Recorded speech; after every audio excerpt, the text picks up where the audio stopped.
السلام عليكم ورحمة الله وبركاته. الحمد لله رب العالمين، والصلاة والسلام على أشرف الأنبياء والمرسلين وعلى آله وصحبه ومن تبعهم بإحسان إلى يوم الدين. اللهم علمنا ما ينفعنا وانفعنا بما علمتنا إنك أنت العليم الحكيم. ربي زدني علما وارزقني فهما وأنت أحكم الحاكمين. اللهم صل على محمد وعلى آل محمد كما صليت على إبراهيم وعلى آل إبراهيم إنك حميد مجيد. اللهم بارك على محمد وعلى آل محمد كما باركت على إبراهيم وعلى آل إبراهيم إنك حميد مجيد. அன்புள்ள சகோதரிகளே, தாய்மார்களே, எல்லாம் வல்ல அல்லாஹ்வின் பேரருளால் பெரும் கிருபையினால் தொடர்ச்சியாக நடைபெற்று வருகிற இந்த பெண்கள்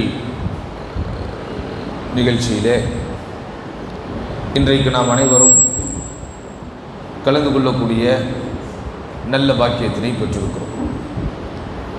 இந்த சிறப்பிற்குரிய சந்தர்ப்பத்தில்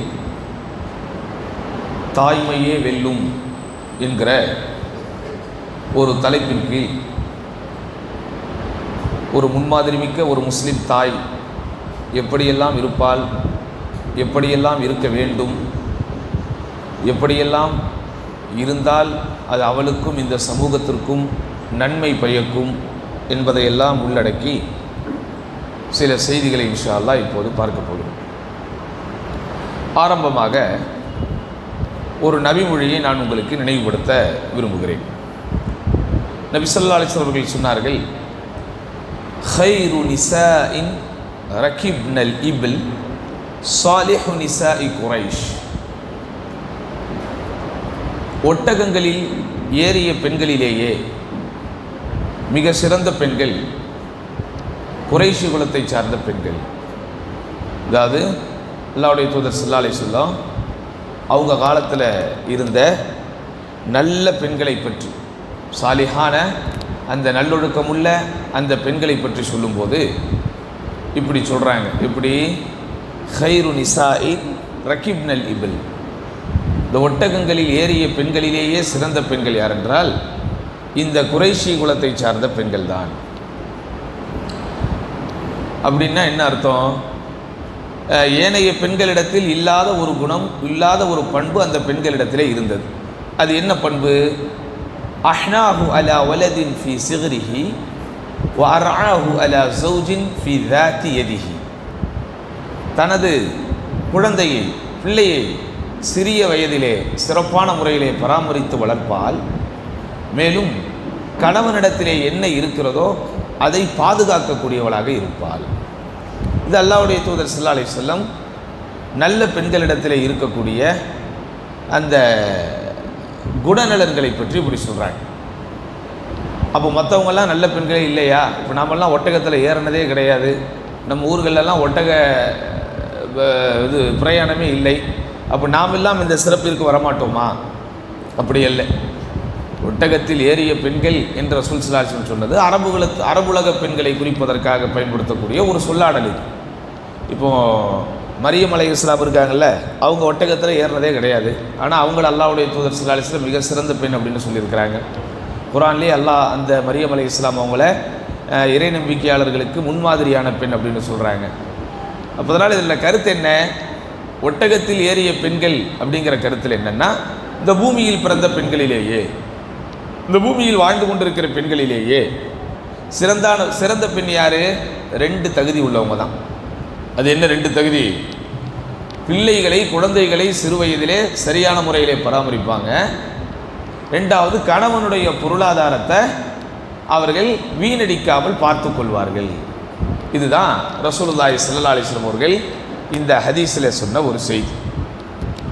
அப்போ இதிலிருந்து நமக்கு என்ன விளங்குது? சிறந்த முறையில் குழந்தைகளை பராமரிப்பவள் தான் ஹைரு நிசா, பெண்களில் சிறந்தவர்கள். நம்ம ஊரில் எல்லாம் பேர் வைக்கிறோம், ஹைருன் நிசா அப்படின்லாம் பேர் வைப்பாங்க, நல்ல பேர். பெண்களில் சிறந்தவள் அப்படின்னு அர்த்தம் அதுக்கு. அப்போ அந்த சிறந்த பெண்ணுங்கிறது யாரு? சிறந்த முறையில் தன்னுடைய குழந்தைகளை பராமரித்து வளர்த்தெடுப்பவள் தான். இன்றைக்கு இருக்கக்கூடிய தாய்மார்களை 4 விதமாக நாம் பிரிக்கலாம். இன்றைக்கு இருக்கக்கூடிய தாய்மார்கள் 4 விதமாக இருக்கிறார்கள். இதில் நீங்கள் எந்த விதமாக இருக்கிறீர்கள் உங்களை நீங்கள் என்ன செய்யணும், கணக்கு போட்டு பார்க்கணும். முதலாவது வகையான தாய் யாரு? தன் குழந்தைக்கு எல்லா விதமான அன்பையும் அள்ளி அள்ளி அள்ளி கொடுப்பாள். குழந்தைக்கு அது சின்ன பருவத்திலிருந்து சின்ன வயசுலேருந்து என்னென்ன அன்பு, ஆதரவு, அக்கறை, பாசம், நேசம் எல்லாம் வேணுமோ அதெல்லாம் கொடுப்பாங்க. ஆனால் என்ன செய்ய மாட்டாங்க, அறிவு ரீதியாக சிந்தனை ரீதியாக எதையும் அவங்களுக்கு தர தெரியாது, தர மாட்டாங்க. இது ஒரு வகையான தாய். 2வது தாய் யாரு? அந்த தாய் தன்னுடைய குழந்தைக்கு அன்பை கொடுப்பாங்க, அதோடு சேர்த்து அறிவையும் கொடுப்பாங்க, ஒழுக்கத்தையும் கொடுப்பாங்க. இது 2வது தாய். 3வது தாய் யாரு? அந்த தாய் தன்னுடைய பிள்ளைக்கு அன்பை கொடுப்பாங்க, ஆனால் அறிவு என்று வரும்போது உலகம் எதை அறிவாக பார்க்கிறதோ, எதை கல்வியாக பார்க்கிறதோ, எதை படிப்பாக பார்க்கிறதோ அதை மட்டும் தருவார்கள். மார்க்க அறிவு, மார்க்க ஒழுக்கம், நல்லொழுக்கம் அதையெல்லாம் பற்றி அவர்கள் யோசிக்க மாட்டார்கள். இது 3வது தாய். 4வது ஒரு தாய் இருக்கிறார்கள். அந்த தாய்மார்கள் இன்னும் இந்த உலகத்திலே வாழ்ந்து கொண்டிருக்கிறார்கள். அவங்க யாரு? தான் தாய் என்கிற நினைப்பே அவங்களுக்கு இருக்காது. தான் தாய்மை அடைந்திருக்கிறோம், தான் பிள்ளைகளை பெற்றிருக்கிறோம் என்கிற எந்த ஒரு பாசம், அன்பு எதுவுமே இருக்காது. அவங்கெல்லாம் யாரு? இந்த மாடர்ன் குலத்து பெண்கள், நவீன உலகத்து பெண்கள். தன்னுடைய சுகம், தன்னுடைய நலன், தன்னுடைய சந்தோஷம், இதை மட்டுமே தான் அவர்கள் சிந்திப்பார்களே தவிர குழந்தைகளை பெற்றுவிட்டோமே, அந்த குழந்தைகளுக்கு நம்புறத்திலிருந்து அன்பு கொடுக்க வேண்டும், அறிவு கொடுக்க வேண்டும், ஒழுக்கம் கொடுக்க வேண்டும் என்கிற எந்த ஒரு சிந்தனையும் அவங்களுக்கு இருக்காது. அவங்க பாட்டுக்கு பிள்ளையை பெற்றுருவாங்க, அந்த பிள்ளைய வேலைக்காரிகளிடத்திலே கொடுத்து வளர்க்க சொல்லி விடுவார்கள், அல்லது வீட்டிலே இருக்கிற பெற்றோர்களிடத்திலே கொடுத்து வளர்க்க சொல்லி விடுவார்கள். இவங்க பாட்டுக்கு மேக்கப் செய்யக்கூடிய இடம், ஷாப்பிங் செய்யக்கூடிய இடம், பொழுதுபோக்கக்கூடிய இடம், உல்லாசமாக நேரங்களை கழிக்கக்கூடிய இடம், இப்படியே போய்கொண்டிருப்பார்கள். ஒரு கவிஞர் ஒருவர் சொல்லுவார், உண்மையாலுமே அனாதை என்பவன் யார்? தாயும் தந்தையும் இறந்து போவர்கள் தான் அனாதை என்று இந்த உலகம் நினைத்து கொண்டிருக்கிறது. அதல்ல, உண்மையான அனாதை யார் தெரியுமா? இன்னல் யத்தீம ஹுவல்லதி துல்கா லஹு உம்மன் தஹல்லத் அவ் அபன் மஷ்கூலன். பெற்றெடுத்ததற்கு பிறகு அவனை விட்டு பிரிந்து செல்லுகிற தாயும், பெற்றதற்கு பிறகு எப்போதும் அவனுடைய வேலை வேலை என்று மட்டுமே இருக்கிற தந்தையும் எந்த குழந்தை அடைகிறதோ பெறுகிறதோ அவன்தான் உண்மையான அனாதை. அனாதைன்னா உலகத்தில் என்ன அர்த்தம்? யாருக்கு தாய் இல்லையோ தந்தை இல்லையோ அப்படிதானே, அவங்க தான் அனாதை. ஆனால் உண்மையான அனாதை யார் தெரியுமா? தாயும் தந்தையும் பெயரளவில் உயிரோடு இருப்பார்கள், ஆனால் இந்த குழந்தையை பற்றி அந்த தாய் சிந்திக்க மாட்டாள். எப்போதும் அந்த குழந்தையை விட்டு அவள் தனியாகவே இருப்பாள். அந்த தந்தை என்பவன் எப்போதும் அவனுடைய வேலையை பற்றி மாத்திரமே சிந்தித்துக் கொண்டிருப்பான், தன்னுடைய குழந்தைகளை பற்றி யோசிக்க மாட்டான். இப்படி 4 விதமான தாய்மார்கள் இந்த உலகத்தில் இருக்கிறாங்க. நீங்கள் அதில் எத்தனாவது வகை? அதை நீங்கள் தான் முடிவு பண்ணணும். முதலாவது வகை யாரு? வெறும் அன்பு, பாசம், நேசம், அக்கறை இது மட்டுமே பொழிக்கக்கூடிய ஒரு தாய். 2வது தாய் யாரு? அன்பு, பாசம், நேசம் அதோடு சேர்த்து அறிவு, சிந்தனை, நல்லொழுக்கம் அதையும் கொடுப்பா, மார்க்கத்தையும் கொடுப்பா. 3வது தாய் யாரு? அன்பு, பாசம், நேசம் அதோடு சேர்த்து உலகத்தினுடைய அறிவு, சிந்தனை அதை மட்டும் கொடுப்பா, மார்க்க சம்பந்தப்பட்ட விஷயங்களை அவங்களுக்கு கொடுக்க தெரியாது. 4வது தாய் யாரு? அன்பையும் கொடுக்க மாட்டாங்க, அறிவையும் கொடுக்க மாட்டாள், சிந்தனையும் கொடுக்க மாட்டாள், நேசத்தையும் கொடுக்க மாட்டாள். அந்த தாய் இருந்தும் இல்லாததை போல இருப்பாள். இப்படிப்பட்ட 4 விதமான தாய்மார்களில் நீங்கள் எந்த தாயாக இருக்க போகிறீர்கள்? இந்த 4 தாய்மார்களும் வென்று விடுவார்களா? இந்த 4 தாய்மார்களும் வெல்லக்கூடியவர்களா, வெற்றி பெற்றவர்களா? இல்லை. எந்த தாய் தன்னுடைய குழந்தைக்கு பாசத்தையும் நேசத்தையும் தந்து அதே நேரத்தில் மார்க்க அறிவையும் சிந்தனையையும் நல்ல ஒழுக்கத்தையும் தருகிறாளோ அவள்தான் சிறந்த தாய். இப்படிப்பட்ட ஒரு பொறுப்புணர்ச்சி, சமூக கடமை உங்களுக்கு இருக்கிறது. இன்றைக்கு இளைஞர்களுடைய வாழ்க்கையும் மாணவர்களுடைய வாழ்க்கையும் எப்படி போய்கொண்டிருக்கிறது என்பதை நாம் சொல்லித் தெரிய வேண்டிய அவசியம் இல்லாத அளவிற்கு எல்லா இடங்களிலும் இன்றைக்கு சீரழிவுகள் பரவி காணப்படுகிறது. கெட்ட பழக்க வழக்கங்கள் எல்லாருடைய இல்லங்களிலும் உள்ளங்களிலும் இன்றைக்கு பெரும்பாலும் நுழைந்து விட்டது.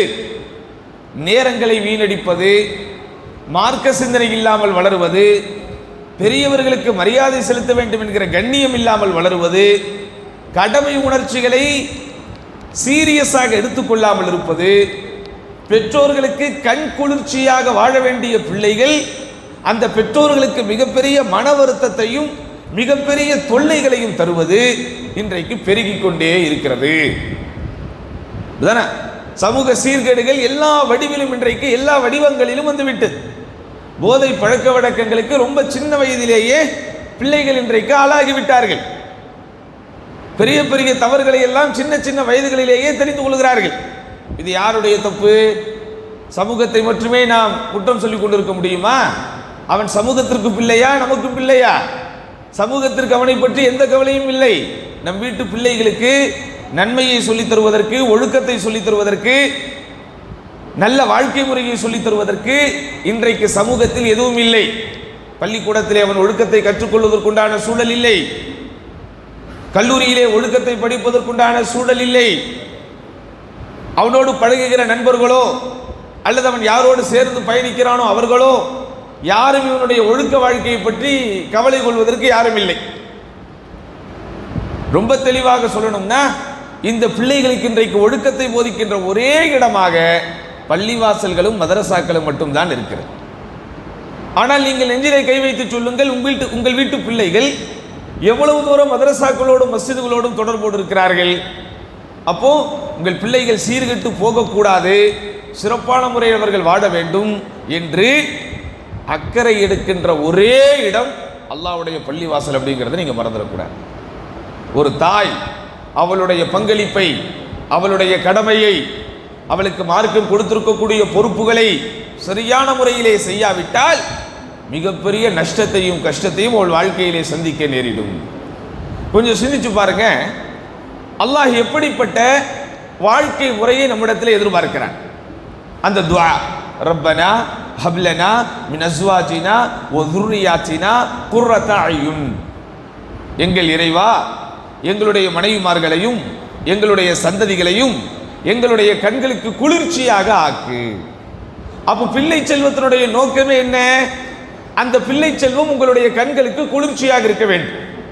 அவர்களை பார்க்கும் போது நீங்கள் திருப்தி அடைய வேண்டும். அவர்களுடைய வளர்ச்சியை காணும் போது உங்களுடைய உள்ளத்திலே சந்தோஷம் வர வேண்டும்.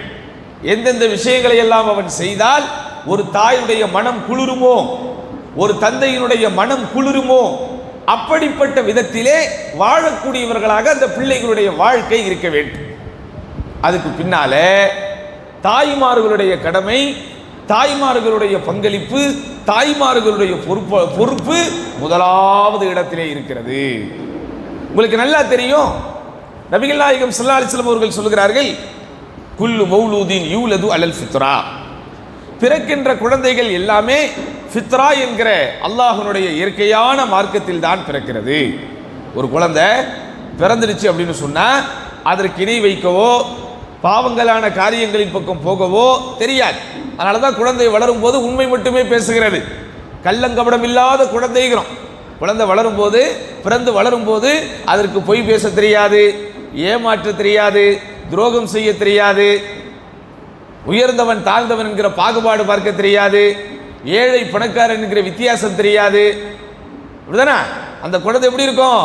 பால் மனம் மாறாமல் இருக்கும், கள்ளங்கபடம் இல்லாமல் இருக்கும், சூதுவாது இல்லாமல் இருக்கும். அது வளர வளரதான் அது எல்லா விதமான தவறுகளையும் தெரிந்து கொள்கிறது.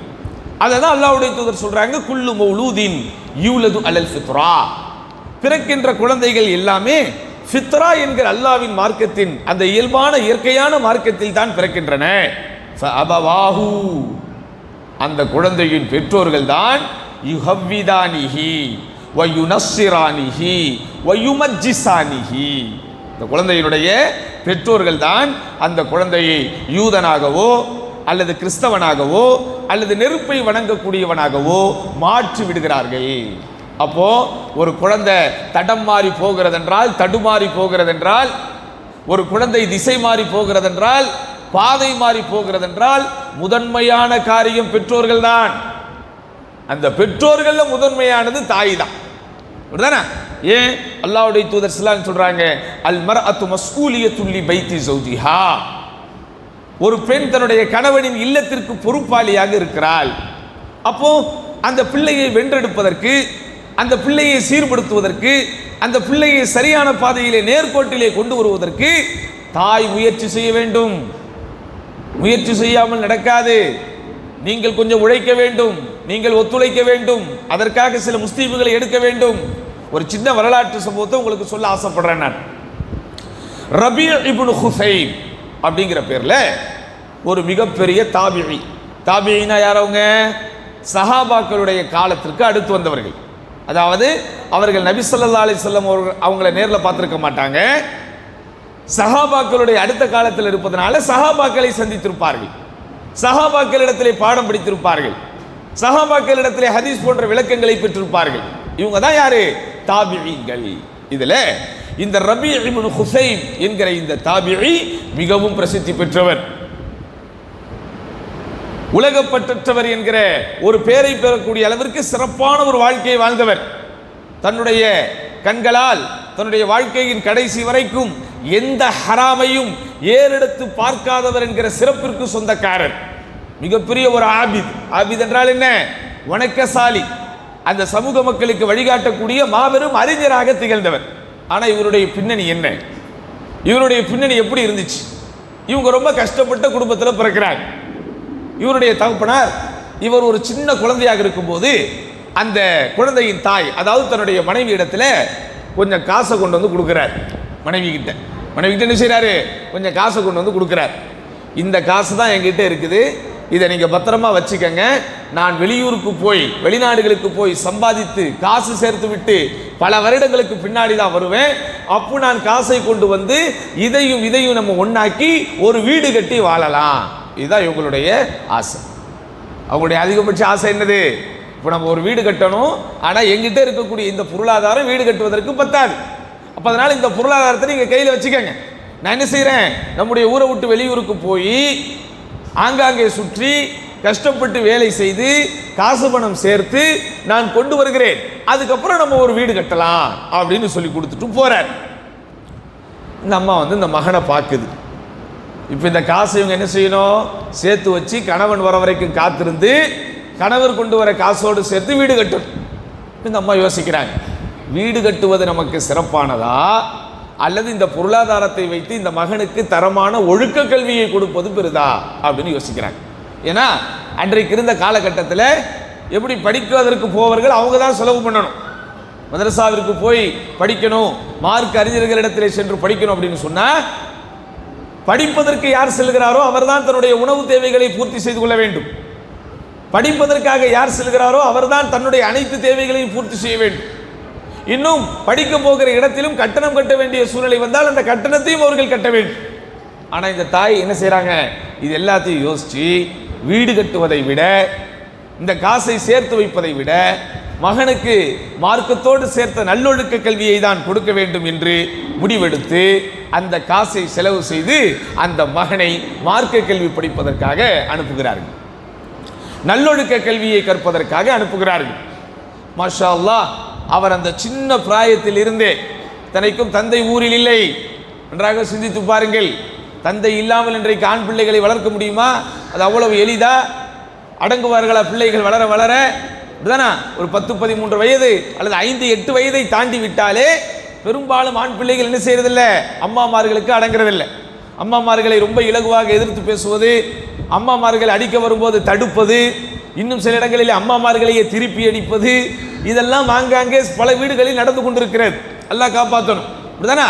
இன்றைக்கு பெற்றோர்களுடைய சிறப்பு, பெற்றோர்களுடைய மகத்துவம், பெற்றோர்களுடைய முக்கியத்துவம், பெற்றோர்கள் இந்த பிள்ளைகளுக்கு செய்கிற பிரார்த்தனைகளால் ஏற்படக்கூடிய நன்மைகள், இதெல்லாம் இந்த பிள்ளைகளுக்கு சொல்லித்தரப்படாத காரணத்தினால் ரொம்ப சின்ன வயதிலேயே தாயை எடுத்தறிந்து பேசுவது, தாயை ஏளனமாக பேசுவது, தாயை அறிவில்லாத ஒன்றாக பார்ப்பது, தாய் நமக்கு வேலை செய்வதற்காக மட்டும்தான் இருக்கிறாள், நம்ம வீட்டு வேலை செய்வதற்காக மட்டும்தான் இருக்கிறாள் என்பன போன்ற சிந்தனையில் பிள்ளைகள் வளருவது நாம் மிகப்படுத்தி சொல்லல. அல்லாஹ்வுடைய தூதர் ஸல்லல்லாஹு அலைஹி வஸல்லம் கியாமத் நாள் நெருங்கும் போது சொன்ன முக்கியமான அடையாளங்கள் என்ன? அன் தலிதல் அமது ரப்பத்தஹா, ஒரு அடிமை பெண் என்ன செய்வாள்? தன்னுடைய எஜமானியை பெற்றெடுப்பாள். ஒரு அடிமை பெண் தன்னுடைய எஜமானியை பெற்றெடுப்பாள். நாங்கள் தலிதல் அமது ரப்பதஹா அப்படின்னா என்ன அர்த்தம்? தாய்மார்கள் எல்லாரையும் பிள்ளைகள் என்ன செய்வாங்க? அடக்கி ஆளுவார்கள் என்ற அர்த்தம். பெற்றோர்களை பிள்ளைகள் அடக்கி ஆளக்கூடிய ஒரு சூழல் வரும்னு அர்த்தம். அப்போ பிள்ளைகளை வளர்ப்பது, அதுவும் ஆண் பிள்ளையை ஒரு தாய் தனியாக வளர்ப்பது என்பது மிகப்பெரிய சவாலுக்குரிய விஷயம். ஆனால் இந்த அம்மா என்ன செய்கிறாங்க? மாஷா அல்லாஹ், தான் ரொம்ப ஒரு நேர்த்தியாக, ரொம்ப பொறுமையாக, சகிப்புத்தன்மையாக தன்னுடைய மகனை ஒரு பெரிய மார்க்கறிஞராக உருவாக்குவதற்குண்டான எல்லா காரியத்தையும் செய்கிறாங்க. அப்போது அவர் ரொம்ப வருஷம் கழித்து சம்பாதிச்சுட்டு தன்னுடைய மனைவியையும் மகனையும் பார்ப்பதற்காக வருகிறார். மனைவியிடத்திலே இருக்கக்கூடிய காசை வாங்கி வீடு கட்டலாம் என்கிற சிந்தனையோடு வருகிறார். வந்து மனைவியிடத்திலே விவரத்தை கேட்கிறார். அப்போது மனைவி சொல்கிறார் தன்னுடைய கணவரை பார்த்து, நீங்கள் என்னிடத்திலே கொடுத்த அந்த காசை நான் சேர்த்து வைப்பது உங்களுக்கு சந்தோஷத்தை தருமா, அல்லது இப்போது உங்களுடைய மகனை நீங்கள் பார்க்கிறீர்களே இந்த நிலையில் பார்ப்பது உங்களுக்கு சந்தோஷத்தை தருமா? மகன் மாஷா அல்லாஹ் குர்ஆனை மனனப்பாடம் செய்து ரொம்ப ஒழுக்கத்தோடு அறிஞர்களோடு தொடர்பு கொண்டு அறிஞர்களுடைய வழியிலே மார்க்க கல்வி பயின்று நிறைய புத்தகங்களை எல்லாம் கையிலே வைத்துக்கொண்டு நிறைய நூல்களை படித்துக்கொண்டு பார்ப்பதற்கே ஒரு கண்ணியமான முறையில் அப்படிதானேங்க. உங்கள் ஒரு மகன் அந்த பக்கம் செல்ஃபோன் வச்சு கேம் விளையாடிக்கிட்டு இருக்கான், இன்னொரு மகன் குர்ஆன் ஓதிக்கிட்டு இருக்கான். யாரை பார்த்தா உங்களுக்கு சந்தோஷம் வரும்? ஒரு மகன் அங்கே உட்கார்ந்துக்கிட்டு என்ன செய்கிறான்? டிவி பார்த்துக்கிட்டும் சினிமா பார்த்துக்கிட்டும் இது பாடல்களை கேட்டுக்கொண்டு ஒருவன் வளர்கிறான். இன்னொருவனோ மாஷா அல்லாஹ் பள்ளிவாசலோடு தொடர்பு கொண்டு ஐங்கால தொழுகையை நிறைவேற்றி குர்ஆனை மனப்பாடம் செய்து, அதுவும் குர்ஆனுடைய வசனங்களை அர்த்தத்தோடு படித்து பார்த்து, ஹதீஸ் நூல்களை படித்து பார்த்து, மார்க்க பயான்கள் எல்லாம் ரொம்ப ஆர்வமாக கேட்டு அந்த விஷயத்தில் வளர்றான். யாரை பார்த்தா உங்களுக்கு சந்தோஷமா இருக்கும்? அப்போ அந்த தாய் தான் உருவாக்கி வைத்த தன்னுடைய மகனை தன்னுடைய கணவர்கிட்ட காட்டுறாங்க. இப்போ சொல்லுங்க, நீங்கள் நான் அந்த காசை சேர்த்து வச்சது உங்களுக்கு சந்தோஷமா இருந்திருக்குமா, இல்லை இப்போ உங்களை மகனை இப்படி வளர்த்து வச்சிருக்கேனே இது உங்களுக்கு சந்தோஷத்தை தருமா? உடனே அந்த தந்தை சொன்னார், லா வல்லாஹி மா ரஅய்துஹு மின் இப்னி கான அஹப்ப இலை, என்னுடைய மகன் இப்படி இருப்பதுதான் எனக்கு மிக மிக மிக மிக விருப்பத்திற்குரியது அப்படின்னு சொல்லி என்ன செய்கிறார் அந்த தந்தை?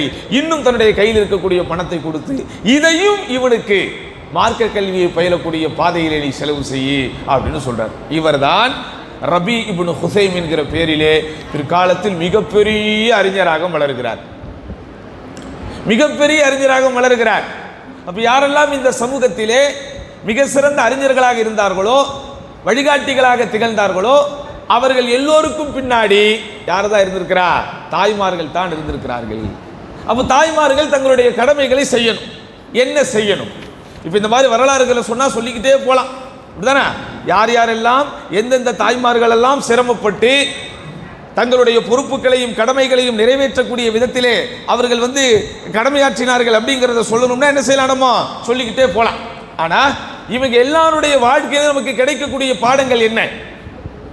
அறிஞர்களை உருவாக்கி தந்த, அறிஞர்களை இந்த சமூகத்திற்கு அர்ப்பணித்த எல்லா தாய்மார்களும் எப்படிப்பட்ட தாய்மார்களாக விளங்கினார்கள்? தங்கள் வீட்டிலே ஒரு மகன் ஒழுக்கத்தோடு வளர வேண்டும் என்பதில் எவ்வளவு தூரம் கவனம் செலுத்தினார்கள்? ஏன் ஒழுக்கமற்ற பிள்ளையை ஒரு வீட்டிலே ஒரு தாய் உருவாக்குகிறாள், வளர்க்கிறாள் என்றால் அந்த குழந்தையால் இந்த சமூகத்திலே எவ்வளவு பிரச்சனைகள், எவ்வளவு சீர்கேடுகள், எவ்வளவு பாதிப்புகள், எவ்வளவு மோசமான விளைவுகள். அப்போ உங்க வீட்டில் அல்லாஹ் சுப்ஹானஹு வ தஆலா அமானிதமாக கொடுத்திருக்கிற பிள்ளையை நீங்கள் ஒரு வெற்றி அடையக்கூடிய ஒரு தாயாக இல்லாமல் அவனுடைய ஒழுக்க விஷயத்திலே, அவனுடைய நற்பண்புகள் விஷயத்தில், அவனுடைய அகலாக்குகள் விஷயத்தில், அவனுடைய அதபுகள் விஷயத்தில் நீங்கள் கொடுக்க வேண்டிய கவனத்தை கொடுக்காமல் போனால் அதனால் இந்த சமூகமே பாதிப்படைகிறது, இந்த சமூகமே சீரழிகிறது. இன்றைக்கு யாரெல்லாம் இந்த சமுதாயத்திலே ரவுடிகளாக இருக்கிறார்களோ, சமூக விரோதிகளாக இருக்கிறார்களோ, சமூக குற்றச்செயல்களில் ஈடுபடுகிறார்களோ எல்லாரும் ஒரு தாய் பெத்து போட்ட பிள்ளைகள் தானே. அதே போன்று இந்த சமூகத்தில் யாரெல்லாம் அறிஞர்களாக இருக்கிறார்களோ, சமூகத்தை வழிநடத்தக்கூடிய ஆலிம்களாக இருக்கிறார்களோ, சமூகத்திற்கு சேவை செய்யக்கூடிய சிறந்த மனிதர்களாக இருக்கிறார்களோ அவர்களையும் ஒரு தாய் பெற்றெடுத்த பிள்ளைகள் தான். அப்போ ஒரு தாய் தான் குழந்தையை பெற்றெடுக்கிறாள். ஆனால் பெற்றெடுத்ததற்கு பிறகு வளர்க்கக்கூடிய விஷயத்தில் கவனமாக இருக்கக்கூடிய தாய் வெற்றி அடைகிறாள், கவனமற்று இருக்கக்கூடிய தாய் தோல்வி அடைகிறாள். அப்ப நீங்க வெற்றிக்குரிய ஒரு தாயாக இருக்க வேண்டும் என்றால் என்ன செய்யணும்? அறிஞர்கள் சில வழிகாட்டுதல்களை தருகிறார்கள். இதை உங்க வாழ்க்கையில நீங்க செயல்படுத்துறீங்கன்னா நீங்கள் ஒவ்வொருவரும் வெற்றி பெறக்கூடிய தாய் தான், அதில் மாற்று கருத்தே கிடையாது. ஒரு தாய்க்கு அவ்வளவு பெரிய சக்தி அல்லாஹ் கொடுத்திருக்கிறான். அதனால் தான் தாய்மையே வெல்லும் என்கிற தலைப்பு இங்கே தேர்ந்தெடுக்கப்பட்டிருக்கிறது. ஒரு தாய் தன்னுடைய மகனை சிறந்த முறையில் வளர்க்க வேண்டும் என்கிற அந்த ஒற்றை நேர்கோட்டில் பயணிக்க வேண்டும் என்று முடிவெடுத்தால், சமரசம் செய்யாமல் தன்னுடைய பிள்ளை வளர்ப்பு விஷயத்திலே அவள் தீவிரம் காட்டினால் நிச்சயமாக அவளால் வெற்றி பெற முடியும், நிச்சயமாக அவளால் வெற்றி பெற முடியும். ஆனால் இன்றைக்கு அப்படிப்பட்ட முடிவெடுக்கக்கூடிய, சபதம் எடுக்கக்கூடிய லட்சிய தாய்மார்கள் குறைந்து விட்டார்கள். பிள்ளைகளை பெக்கணும், நல்லா படிக்க வைக்கணும், அவங்களை இன்ஜினியர் ஆக்கணும் அல்லது டாக்டர் ஆக்கணும், நிறைய சம்பாதிக்க வைக்கணும், அதிலேயே கவனம் செலுத்துகிறார்கள். அதில் பலரும் வெற்றி அடைகிறார்கள். இன்னைக்கு நான் காலையில் கூட உரை நிகழ்த்தும் போது ஒரு இடத்திலே சொன்னேன், அரசாங்க பள்ளிக்கூடங்கள் எல்லா இடத்திலும் இருக்கிறது. அரசு எல்லா விதமான சலுகைகளை அந்த பள்ளிக்கூடங்களுக்கு தருகிறது. அந்த பள்ளிக்கூடத்தில் நம்ம பிள்ளைகளை சேர்த்தோம்னா எந்த கட்டணமும் நம்ம செலுத்த வேண்டியதில்லை. மாறாக அவர்கள் நமக்கு ஊக்கத்தொகை தரக்கூடிய அளவிற்கு சகல சலுகைகளையும் வைத்திருக்கிறார்கள். ஆனால் அந்த ஸ்கூலில் போய் யாராவது நம்ம சேர்க்கிறோமா நம்ம பிள்ளைகளை? சரி, செல்வம் இருப்பவர்கள், காசு இருக்கிறவர்கள், தனியார் பள்ளிக்கூடங்களிலே கட்டணம் கட்டக்கூடிய அளவிற்கு தகுதி உள்ளவர்கள் பிரைவேட் ஸ்கூலுக்கு போட்டோம், தப்பில்லை. ஆனால் தனியார் பள்ளிக்கூடங்களிலே கட்டணம் செலுத்த முடியாதவர்கள் கூட என்ன செய்கிறாங்க? தங்களுடைய பிள்ளைகளை கொண்டு போய் பிரைவேட் ஸ்கூலில் தான் சேர்க்கிறாங்க. ஒவ்வொரு வருஷமும் ஸ்கூல் ஃபீஸ் கட்டுறதுக்கு காதில் கிடக்கிறதையோ, கழுத்தில் கிடக்கிறதையோ, கையில் கிடக்கிறதையோ ஒவ்வொரு வருஷமும் விற்கிறாங்க. 2 வருஷத்துக்கு ஒரு வாட்டி, 3 வருஷத்துக்கு ஒரு வாட்டி பெரும்பான்மையான நடுத்தர வர்க்கத்தில் இருக்கிற தாய்மார்கள் கஷ்டப்பட்டு அவர்கள் உருவாக்கி வைத்த தங்க நகைகளை இந்த பிள்ளைகளுடைய கட்டணத்திற்காக கொடுக்கிறார்கள். அப்ப இதிலிருந்து நமக்கு என்ன விளங்குது?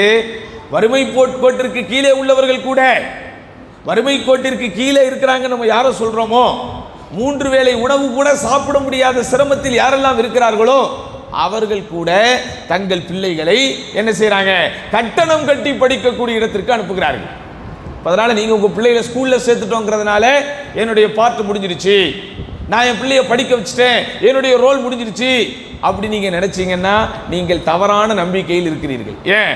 உங்களை விட தியாகம் செய்து, உங்களை விட கஷ்டப்படக்கூடியவர்கள், உங்களை விட அர்ப்பணிப்புகளை ஏற்றுக்கொள்ளக்கூடியவர்கள் இந்த உலக கல்விக்காக மிகப்பெரிய பாடுகளை பட்டு படிக்க வைக்கிறாங்க. அப்ப அதுல ஒரு தாய் தன்னுடைய மகனை உருவாக்குவதில் வெற்றி அடைந்த தாய் என்று சொல்ல முடியாது. வெற்றி அடைந்த தாய் என்றால் யார்? அவரிடத்தில் சில குணங்கள் இருக்க வேண்டும். முதலாவது விஷயம் என்ன?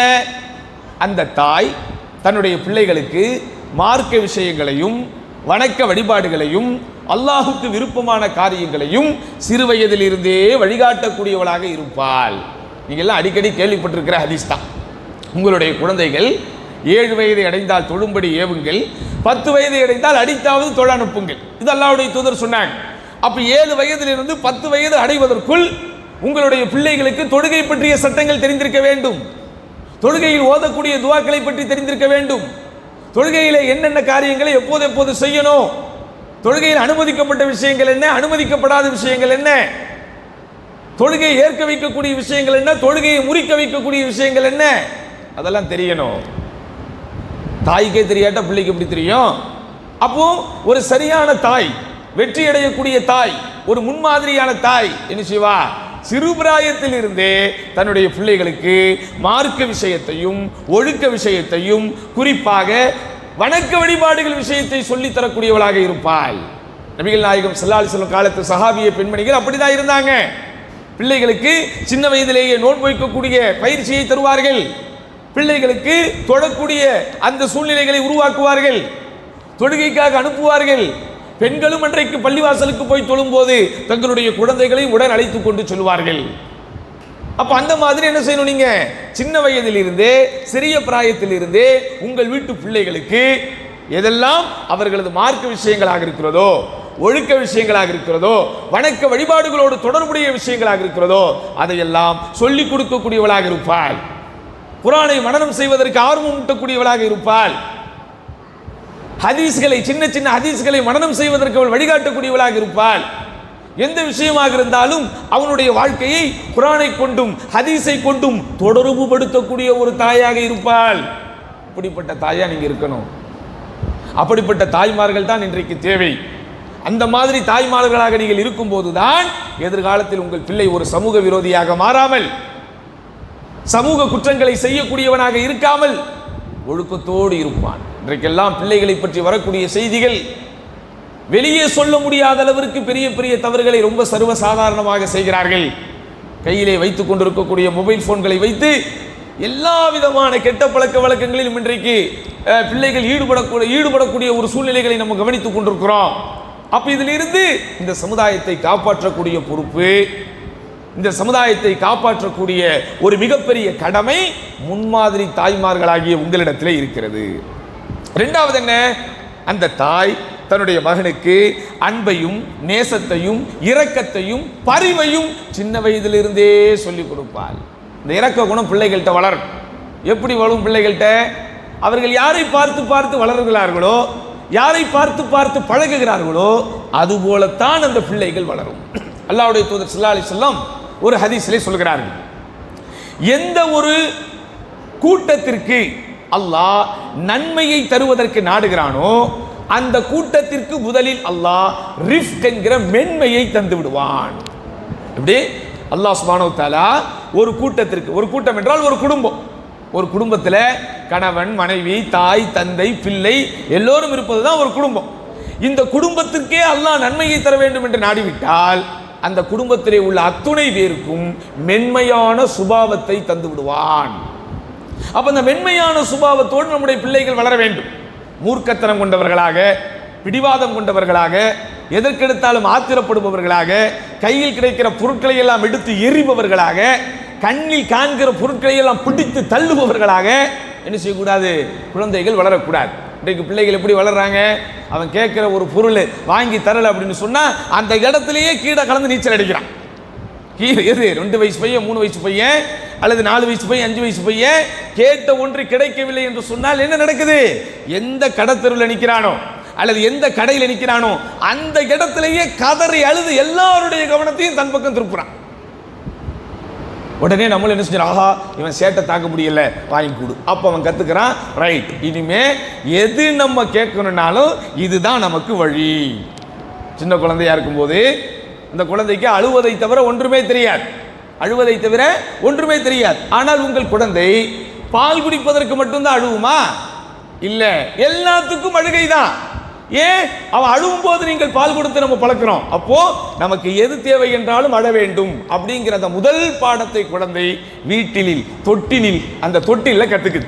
அதுல இருந்து என்ன தேவை என்றாலும் என்ன வேண்டும் என்றாலும் அது முதலில் குழந்தை அழுது அழுது என்ன செய்கிறது? அது பெற்றுக்கொள்கிறது. அதே மாதிரி தான் வளரும் போது அவன் அடம்பிடிக்க கற்றுக்கொள்கிறான்.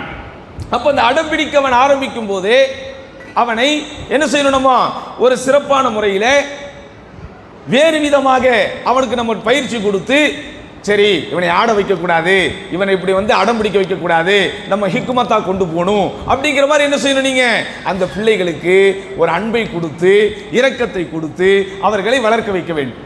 அப்ப இந்த அடம் பிடிக்கக்கூடிய இந்த தன்மையை ஆரம்பத்தில் கற்றுக்கொள்ளக்கூடிய பிள்ளை காலப்போக்கில் என்ன செஞ்சிடறான்? அவன் தன்னை விட வறியவர்களாக யாரெல்லாம் இருக்கிறார்களோ, தன்னை விட பலத்தில் குறைந்தவர்களாக யாரெல்லாம் இருக்கிறார்களோ எல்லாரையும் இவன் அடிக்க ஆரம்பித்து விடுகிறான், எல்லாரையும் மிகைக்க ஆரம்பித்து விடுகிறான். அப்ப நீங்க உங்க குழந்தைகளுக்கு என்ன செய்யணும்? நீங்க மார்க்க ஒழுக்கத்திற்கு பிறகு, குர்ஆனுடைய ஹதீஸுடைய கல்விக்கு பிறகு அந்த குழந்தைக்கு நீங்கள் என்ன செய்யணும்? அன்பையும் இரக்கத்தையும் போதிக்க வேண்டும்.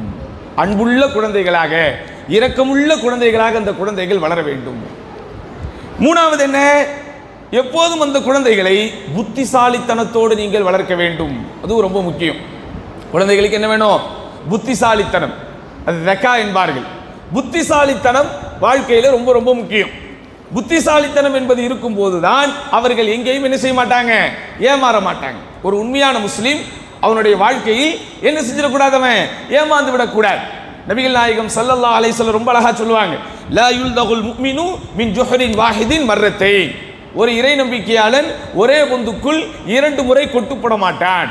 அதே மாதிரி பாருங்க, வீட்டில் இருந்து ரசூலுல்லாஹி ஸல்லல்லாஹு அலைஹி வஸல்லம் வெளியே போகும்போது ஓதக்கூடிய பிரார்த்தனையில் நீங்கள் புரிந்து கொள்ளலாம் எவ்வளவு தூரம் ஒரு முஸ்லீம் கவனத்தோடு இருக்க வேண்டும், எவ்வளவு தூரம் ஒரு முஸ்லீம் புத்திசாலித்தனத்தோடு இருக்க வேண்டும். நமக்கெல்லாம் தெரியும், வீட்டை விட்டு வெளியே போகும்போது ஓதுற துவா என்ன துவா?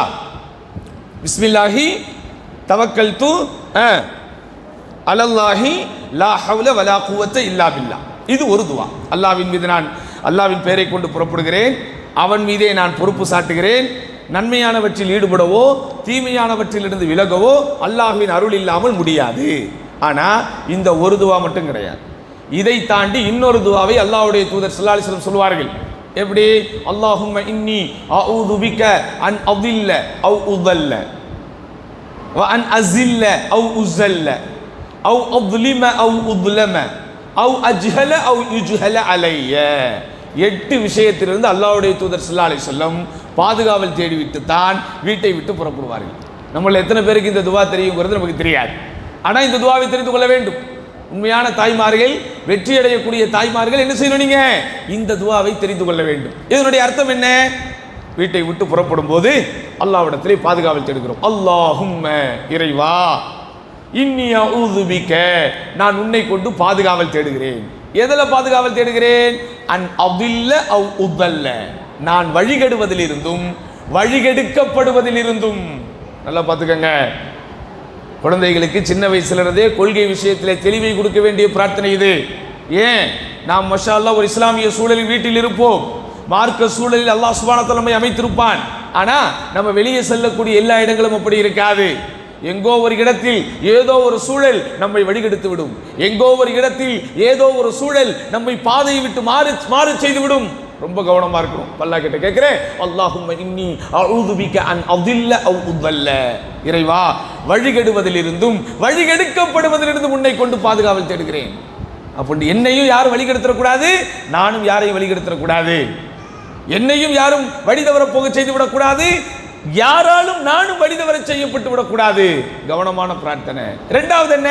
அன் அஸில்ல அவ் உஸல்ல, நான் சறுகுவதிலிருந்தும் பிறரால் சறுக்கப்படுவதிலிருந்தும் உன்னை கொண்டு பாதுகாவல் தேடுகிறேன். சறுகிறதுனா என்னது? லைஃப்ல ஸ்லிப் ஆகிறது. லைஃப்ல ஸ்லிப் ஆகிறது. வாழ்க்கையில சில கட்டங்களில் எங்காவது ஒரு தவறான இடங்களுக்கு உங்களுடைய கணவன்மார்கள் போயிருப்பார்கள். அந்த விஷயம் உங்களுக்கு பின்னாடி தெரிய வரும். ஏங்க அந்த இடத்துக்கு போனீங்க அப்படின்னு சும்மா கேட்டு பாருங்க. நாங்க போகணுன்னே போல, ஏதோ ஒரு இதில் போயிட்டேன் அப்படின்பா. ஏங்க கோவப்பட்டு அவனை அடிச்சிங்க? நான் அவனை அடிக்கணும்னே நினைக்கல, ஏதோ ஒரு சூழ்நிலையில் அடிச்சிட்டேன் அப்படின்னா என்ன அர்த்தம்? நம்ம லைஃப்பில் ஸ்டெப் பை ஸ்டெப் நம்ம போய்கிட்டே இருக்கும்போது அல்லாஹ்வுடைய அந்த ஒரு அருள் இல்லை என்றால், அல்லாஹ்வுடைய பாதுகாப்பு இல்லை என்றால் எந்த இடத்திலும் நாம் தவறக்கூடிய சூழ்நிலை வந்துடும். அதனால தான் நம்ம லைஃப்பை ஸ்டார்ட் பண்ணும்போதே, வீட்டை விட்டு வெளியே போக ஆரம்பிக்கும் போதே, அஸில்ல அவ் உஸல்ல, நான் சறுகுவதிலிருந்தும் பிறரால் சறுக்கப்படுவதிலிருந்தும் யா அல்லாஹ் உன்னை கொண்டு பாதுகாவல் தேடுகிறேன். அடுத்து என்ன? அன் அظلم அவ் உظلم, நான் அநியாயம் செய்வதிலிருந்தும் பிறரால் அநியாயம் செய்யப்படுவதிலிருந்தும் உன்னை கொண்டு பாதுகாவல் தேடுகிறேன். எவ்வளவு பர்ஃபெக்டான வாழ்க்கை ஒரு முஸ்லீமோட வாழ்க்கை! எவ்வளவு சிறப்பான வாழ்க்கை ஒரு முஸ்லீமோட வாழ்க்கை! நானும் அநியாயம் செய்யக்கூடாது யா அல்லாஹ், நானும் யாருக்கும் அநியாயம் செய்து விடக்கூடாது யா அல்லாஹ், பிறர் எனக்கு வேற யாரும் எனக்கு அநியாயம் செஞ்சிடக்கூடாது யா அல்லாஹ். லாஸ்ட் 4வது பிரார்த்தனை, அன் அஜ்ஹல அவ் யுஜ்ஹல அலைய, நானும் அறியாமையில் வீழ்ந்து விடாமல் பிறரால் ஏமாற்றப்பட்டு விடாமல் இருப்பதற்கு யா அல்லாஹ் அருள் செய்வாயாக. இப்போ அல்லாஹ் நம்மள உஷாரா இருக்க சொல்றான். அல்லாஹ் சுப்ஹானஹு வ தஆலா, உங்களை நீங்கள் கவனமாக பார்த்துக் கொள்ளுங்கள். அலைக்கும் அன்ஃபுஸக்கும், உங்களை நீங்கள் பார்த்துக் கொள்ளுங்கள்.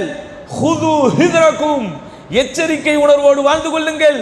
கூ அன்ஃபுஸக்கும் வ அஹ்லீக்கும், உங்களையும் உங்கள் குடும்பத்தார்களையும் பாதுகாத்துக் கொள்ளுங்கள். அல்லாஹ்வுடைய அருள் இருக்கு, மாற்றுக்கிறது கிடையாது. அல்லாஹ் சுப்ஹானஹு வ தஆலா அவனுடைய அருள் மகத்துவமானது. அப்படிதானே? அல்லாஹும்ம ரப்பி ரஹ்மத்தக அர்ஜு லா தக்கில்னி இலா நஃப்ஸி தரஃபத ஐன். அல்லாஹ்வுடைய தூதர் ஸல்லல்லாஹு அலைஹி வஸல்லம் கேட்ட பிரார்த்தனை, அல்லாஹும்ம ரப்பி, எனது இறைவா, ரஹ்மத்தக அர்ஜு, உனது அருளை மட்டுமே நான் நாடுகிறேன். லா தக்கில்னி இலா நஃப்ஸி தரஃபத ஐன், கண்சி விட்டும் நேரம் கூட என்னை என் பொறுப்பில் விட்டு விடாதே யா அல்லாஹ். அவ்வளவு தூரம் நம்ம அல்லாஹ் மேல அட்டாச்மெண்ட்டோட இருப்போம், அது வேற. அல்லாஹ் மீது நம்பிக்கையோடு இருப்போம், அது வேற. ஆனால் அதே வேளையில் நீங்களாக போய் ஏமாந்து விடக்கூடாது, நீங்களாக போய் சருகி விடக்கூடாது, நீங்களாக பிறருடைய அநியாயத்திற்கு ஆளாக்கப்பட்டு விடக்கூடாது. கவனமாக இருங்கள். அப்போ உங்கள் வீட்டு பிள்ளைகளை கவனத்தோடு வளர்க்க வேண்டிய, புத்திசாலித்தனத்தோடு வளர்க்க வேண்டிய அந்த கடமைகள் உங்களிடத்தில் இருக்கிறது. நான் ஒரு அறிஞரை பற்றி உங்களுக்கு சொன்னேன். இதே மாதிரி தான் இமாம் ஷாஃபி அவர்களுடைய ஆரம்ப காலமும் இருந்தது. இமாம் ஷாஃபி ரஹ்மத்துல்லாஹ் எவ்வளவு பெரிய அறிஞர்! இவங்களுக்கு ஆரம்ப காலகட்டத்தில் கல்வி கட்டணம் கட்டுவதற்கு கூட அவங்க தாயார் இடத்துல காசு இருக்காது. ஆனால் இமாம் ஷாஃபி ரஹ்மத்துல்லாஹ் மிகப்பெரிய ஒரு அறிவாளியாகவும் மிகப்பெரிய ஒரு சிந்தனைவாதியாகவும் அவங்க படிக்கிற காலத்திலேயே ஆசிரியர் இல்லாத நேரத்திலே மாணவர்களுக்கு பாடம் நடத்தக்கூடிய அளவுக்கு அவங்க தகுதியை வளர்த்துக்கிட்ட உடனே மாஷா அல்லாஹ் அந்த ஆசிரியர் என்ன செய்யறாரு, இமாம் ஷாஃபி ரஹ்மத்துல்லா அவங்க கிட்ட கட்டணம் எதுவும் வாங்காம தான் இல்லாத நேரத்திலே பிள்ளைகளுக்கு இதையெல்லாம் சொல்லிக் கொடுக்க வேண்டும் என்கிற ஒரு பொறுப்பை சின்ன வயசுலேயே அந்த இமாம் ஷாஃபி அவங்களுக்கு கொடுக்குறாங்க. இதுதான் புத்திசாலித்தனம். இந்த மாதிரி புத்திசாலித்தனம் உள்ள பிள்ளைகளாக நீங்கள் உங்கள் பிள்ளைகளை வளர்த்திருக்க வேண்டும். இன்றைக்கு நிறைய இடங்களில் பிள்ளைகள் மந்தைகளாக இருக்கிறார்கள், மந்தங்களாக இருக்கிறார்கள். எதை சொன்னாலும் அவனுக்கு கேட்க தெரியல, எதையும் அப்சர்வ் பண்ண தெரியவதில்லை, எதையும் உள்வாங்க தெரிவதில்லை, அதாவது அறிவுபூர்வமாக கேள்விகள் கேட்க தெரியவில்லை. அந்த மாதிரிலாம் இல்லாமல் என்ன செய்யணும், நீங்கள் உங்கள் பிள்ளைகளை ரொம்ப அறிவோடும் ஆற்றலோடும் வளர்க்கணும். அடுத்து என்ன, உங்கள் பிள்ளைகள் இந்த மார்க்கத்திற்கு உதவி புரிபவர்களாக நீங்கள் வளர்க்க வேண்டும். அதுதான் ரொம்ப முக்கியம். மார்க்கத்துக்கு உதவி புரியக்கூடிய பிள்ளைகளாக வளர்க்க வேண்டும். அவனிடத்தில் நீங்கள் சொல்லி சொல்லி வளர்க்க வேண்டும். நீ எதிர்காலத்தில் உன்னுடைய வாழ்க்கையில் எந்த துறைக்கு நீ வந்தாலும் சரி, மக்களுக்கு உதவி செய்யக்கூடியவனாக நீ இருக்கணும், மக்களுக்கு நீ சேவை செய்யக்கூடியவனாக வளரணும். அதை நீங்க அந்த முன்னாடி காட்டணும் அவனுக்கு. அப்படிதானே? உங்கள் பிள்ளைகள் மார்க்க சேவை ஆற்றக்கூடியவர்களாக அவர்களை உருவாக்கக்கூடிய அந்த தகுதி உங்களுக்கு இருக்கிறது. நபி ஸல்லல்லாஹு அலைஹி வஸல்லம் காலத்து சஹாபிய பெண்மணிகள் இப்படிதான் இருந்தாங்க. தங்களுடைய பிள்ளைகள் மார்க்கத்திற்கு சேவையாற்றக்கூடிய பிள்ளைகளாக வளருவதைக் கண்டு மிகப்பெரிய ஆனந்தத்திலே இருந்தார்கள். நீங்கள்லாம் ஸைத் இப்னு சாபித் ரலியல்லாஹு அன்ஹு அவர்களை வரலாற்றை படித்திருப்பீர்கள். அவங்களுடைய வரலாறு எப்படி ஆரம்பிச்சது தெரியுமா? அவங்களுக்கு 12-13 வயசு இருக்கும்போது பத்ரு போர் நடக்குது. இந்த பத்ரு போர் நடக்கும்போது இவங்க செட்டு யாரு, இந்த 12-13 வயசு 10 வயசு பசங்கள்லாம் ஒரு 2-3 பேர் சேர்ந்துக்கிட்டு நாமளும் இந்த போரில் போய் கலந்துக்குவோம். அல்லாஹ்வுடைய தூதர் ஸல்லல்லாஹு அலைஹி வஸல்லம் சின்ன பிள்ளைங்களை போரில் எடுத்துக்குவாங்களா? ஒன்றும் இல்லை. சின்ன பிள்ளைகளை போரில் சேர்த்துக்குவாங்களா? சேர்த்துக்க மாட்டாங்க. அப்போ என்ன நடக்குதுன்னா, இந்த இவங்க யாரு, இந்த அப்துல்லா பின் உமர், இந்த அப்துல்லா பின் அப்பாஸ், அதே மாதிரி இந்த ஸைத் இப்னு சாபித், இந்த மாதிரியான நபி தோழர்கள் அல்லாஹ்வுடைய தூதர் ஸல்லல்லாஹு அலைஹி வஸல்லம் போருக்காக ஆட்களை திரட்டி கொண்டிருக்கக்கூடிய அந்த சபையில் போய் நிற்கிறாங்க. நின்றுக்கிட்டு தங்களுடைய உயரத்தை ஹைட்டாக காட்டுறாங்க. நார்மலாக நிற்காம புதிகால்களை அப்படி தூக்கி காட்டி தங்களை உயர்வானவர்களாக காட்டிக் கொள்கிறார்கள்.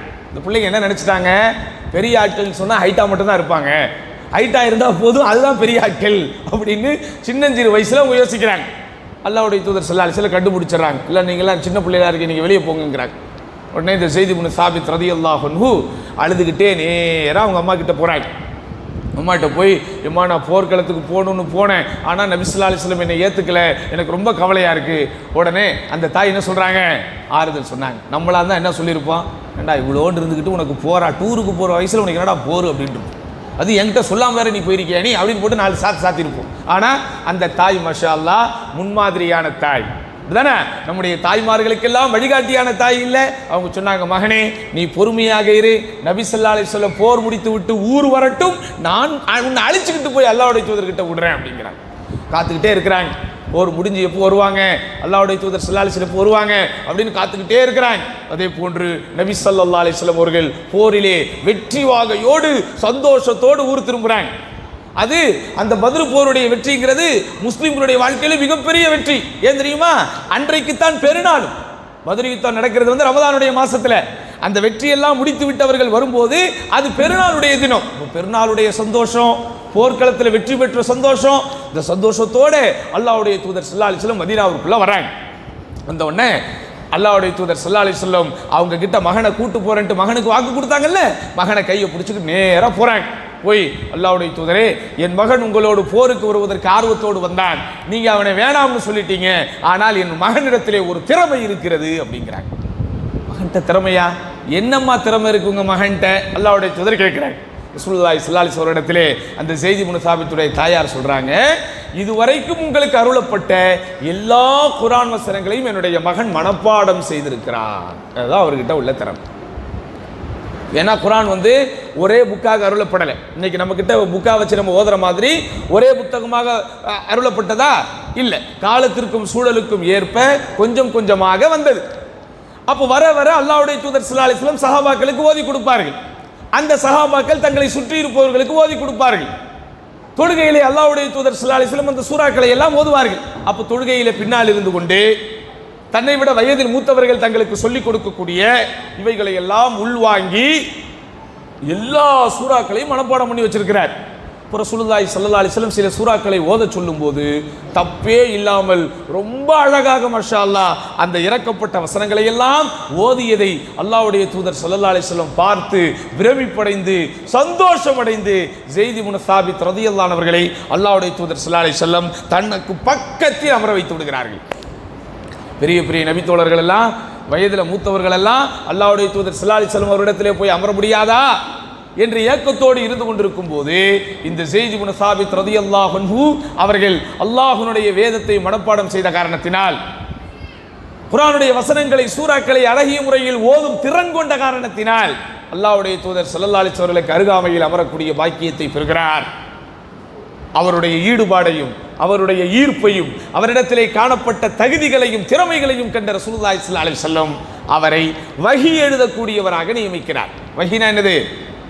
அல்லாஹ் கிட்ட இருந்து வரக்கூடிய வஹி செய்திகளை, குர்ஆன் வசனங்களை எழுத வேண்டும். அப்படி சில எழுத்தர்களை ரசூலுல்லாஹ் வைத்திருந்தாங்க.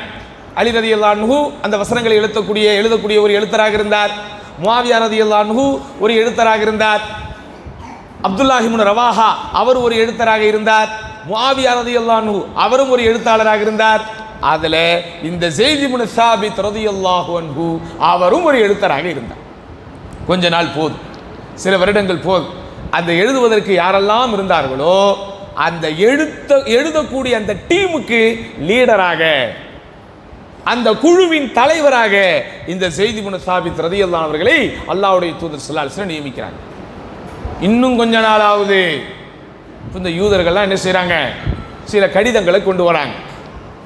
சில நூற்கள் போல எழுதப்பட்ட சில விஷயங்களை ரசூலுல்லாஹ் கிட்ட கொண்டு வராங்க. கொண்டு வந்து பார்த்தீங்களா, எங்க வேதத்தில் இப்படி இருக்குது, எங்க வேதத்தில் இப்படி இருக்குது அப்படின்னு அவர்களாக என்ன செய்கிறார்கள்? சில விஷயத்தை தங்கள் வேதங்களில் இருப்பதை எல்லாம் காட்டுகிறார்கள். யூதர்களுடைய மொழி அரபு மொழியா? யூதர்களுக்கு அருளப்பட்ட வேதம் அரபு மொழியில் எழுதப்பட்ட வேதமா? இல்லை. யூதர்களுக்கு அருளப்பட்ட அந்த வேதம் சுர்யானி என்கிற மொழியில் எழுதப்பட்டிருந்தது. அஸ்ஸுர்யானியா லுகத்துல் யஹூத். சுர்யானி என்கிற அந்த மொழி யூதர்களுக்கானதாகவும் ஹிப்ரி என்கிற மொழி கிறிஸ்தவர்களுக்கானதாகவும் இருந்தது. அப்போ நபி ஸல்லல்லாஹு அலைஹி வஸல்லம் இந்த ஸெய்த் இப்னு சாபித் ரலியல்லாஹு அன்ஹு சொல்றாங்க, ஸெய்தே, இந்த யூதர்கள் அவ்வப்போது சில விஷயங்களை என்னிடத்திலே கொண்டு வந்து காட்டுகிறார்கள், அவர்களின் வேதங்களில் இருப்பதாகவும் சொல்கிறார்கள். ஆனால் எனக்கு இவர்கள் மீது நம்பிக்கை இல்லை. ஆதலால் நீ போய் இந்த யூதர்களுடைய மொழியை கற்றுவிட்டு வா அப்படிங்கிறாங்க. வெறும் அவ்வளோதான், ஒரே ஒரு ஸ்டேட்மெண்ட் மட்டும்தான், ஒரு கட்டளை மட்டும்தான். அங்கே போங்க, ஒரு ஆசிரியர் இருக்காரு, ஒரு உஸ்தாத் இருக்கிறாரு, சுரியானி மொழி தெரிஞ்ச ஒருத்தர் இருக்கிறாரு, அவர் ஒரு இன்ஸ்டிடியூஷன் வச்சிருக்கிறாரு, அவர் ஒரு டியூஷன் சென்டர் நடத்துறாரு, நான் போங்க உங்களுக்கு நான் ஃபீஸ் கட்டுறேன் அப்படிலாம் ஒன்றும் சொல்லலை. தஅல்லம் லுகத்தல் யஹூத், யஹூதிகளுடைய மொழியை, யூதர்களுடைய மொழியை கற்றுக்கொண்டு வா. ஒரே வார்த்தை தான் அவர் சொல்கிறார். மா மதா அலைய ஷஹ்ருன் அவ் மா மதா அலைய நிஸ்ஃபு ஷஹ்ரின், ஒரு மாதம் கூட முழுமையாக முடியவில்லை, அல்லது பாதி மாதம் கூட முடியவில்லை. ஒரு சில அறிவிப்புகளில் 17 நாட்கள் வருது. 17 நாட்களில் நான் யூதர்களுடைய மொழியை கற்றுக்கொண்டு வந்து விட்டேன். அதுக்கப்புறம் இந்த யூதர்கள் இது சுரியானி மொழியிலே இது இருக்கிறது அது இருக்கிறது என்று எடுத்து வந்தால் நான் தான் அதை அல்லாஹ்வின் தூதருக்கு படித்து காட்டுவேன். அல்லாஹ்வின் தூதர் அவர்களுக்கு கடிதம் எழுத சொல்லும் போது அரபியில் சொல்வதை அந்த யூதர்களின் மொழியான சுரியானி மொழியில் நான் எழுதி அனுப்புவேன். இந்த மாதிரி பிள்ளைகளை நீங்கள் வளர்த்தெடுக்கணும். பன்முக திறமை கொண்ட பிள்ளைகளை நீங்கள் உருவாக்கணும். சும்மா நான் ஸ்கூலுக்கு அனுப்புகிறேன், டியூஷனுக்கு அனுப்புகிறேன், ஸ்கூலுக்கு அனுப்புகிறேன், டியூஷனுக்கு எல்லாம் தான் அனுப்புகிறாங்க. அவங்கெல்லாம் சாதிக்கக்கூடியவர்கள் அல்ல, அதெல்லாம் வெற்றி பெறக்கூடியவர்கள் அல்ல. இந்த ஸெய்த் இப்னு சாபித்தினுடைய தாயார் தான் வெற்றி அடைந்தவர். ஏன்? தன்னுடைய மகனிடத்திலே காணப்பட்ட திறமைகளை, தன்னுடைய மகனுக்கு அல்லாஹ் சுப்ஹானஹு வ தஆலா கொடுத்திருந்த ஆற்றல்களை அல்லாஹ்வின் பாதையிலே செலவு செய்ய வைத்தார். அப்போ ஸெய்த் இப்னு சாபித் ரலியல்லாஹு அன்ஹு அவ்வளவு பெரிய சிறப்பை பெறுவதற்கும் மார்க்கத்திற்கு அவ்வளவு பெரிய சேவையாற்றுவதற்கும் பின்னாடி இருந்த ஒரு ஜீவன் அந்த தாய்.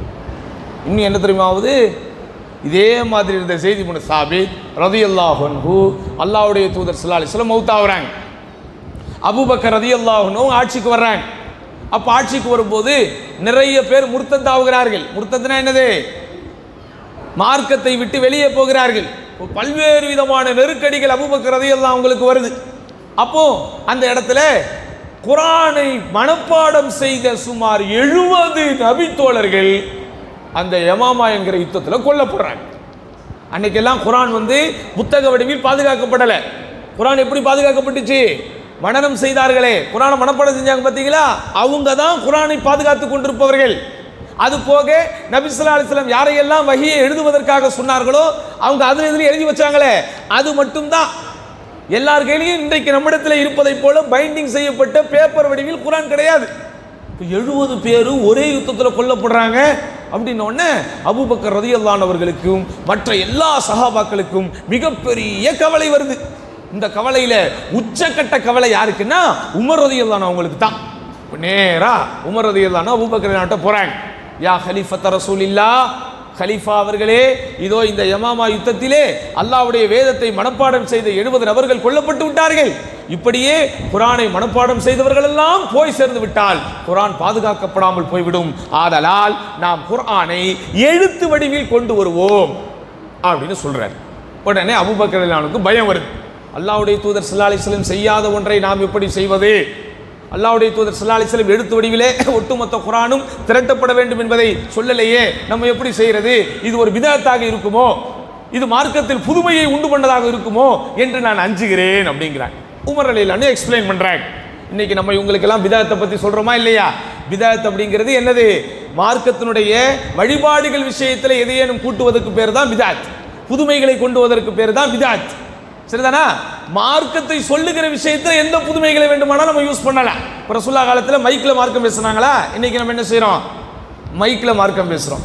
இதெல்லாம் ஓகே. அன்னைக்கு ரசூலுல்லாஹ் காலத்தில் மைக்கில் பாங்கு சொன்னாங்களா? இல்லை, இன்னைக்கு நம்ம மைக்கில் பாங்கு சொல்றோம். ஆனால் பாங்கு சொல்ற வார்த்தையில் ஏதாவது ஆட் பண்ணுமா? பாங்கு சொல்லும்போது அல்லாஹ் அக்பர் அல்லாஹ் அக்பர் எத்தனை வாட்டி சொல்லுவாங்க? ஸ்டார்டிங்ல எத்தனை வாட்டி சொல்லுவாங்க? 4 வாட்டி சொல்லுவோம். அல்லாஹ் அக்பர் அல்லாஹ் அக்பர் அல்லாஹ் அப்படி 4 வாட்டி சொல்றோமா? இதில் நீங்க 6 வாட்டி சொன்னா பிதஅத், அல்லது 4ல் 2 ஆக்குனா அது பிதஅத். அப்போ இந்த மாதிரி உமர் ரலியல்லாஹு அன்ஹு எக்ஸ்பிளைன் பண்ண உடனே அவங்க இந்த திட்டத்திற்கு ஒப்புதல் கொடுக்குறாங்க. சரி, இப்போ இதை யாரை செய்யறது? இதை செய்யறதற்கு யாரை கூப்பிடுறது? அப்போ அவங்க சொல்றாங்க ஸைத் இப்னு சாபித் ரலியல்லாஹு அன்ஹு கூப்பிட்டு வராங்க.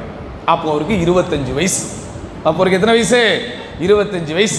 12-13 வயதில் இந்த சேவை செய்வதற்கு உள்ளே வந்தவர் அல்லாஹ்வுடைய தூதர் ஸல்லல்லாஹு அலைஹி வஸல்லம் காலம் வரைக்கும் இந்த சேவையிலேயே இருக்கிறாரு. அல்லாஹ்வுடைய தூதர் ஸல்லல்லாஹு அலைஹி வஸல்லம் காலம் முடிந்ததற்கு பிறகும் இன்னொரு சேவை அவருடைய பொறுப்புக்கு தரப்படுது. என்ன பொறுப்பு?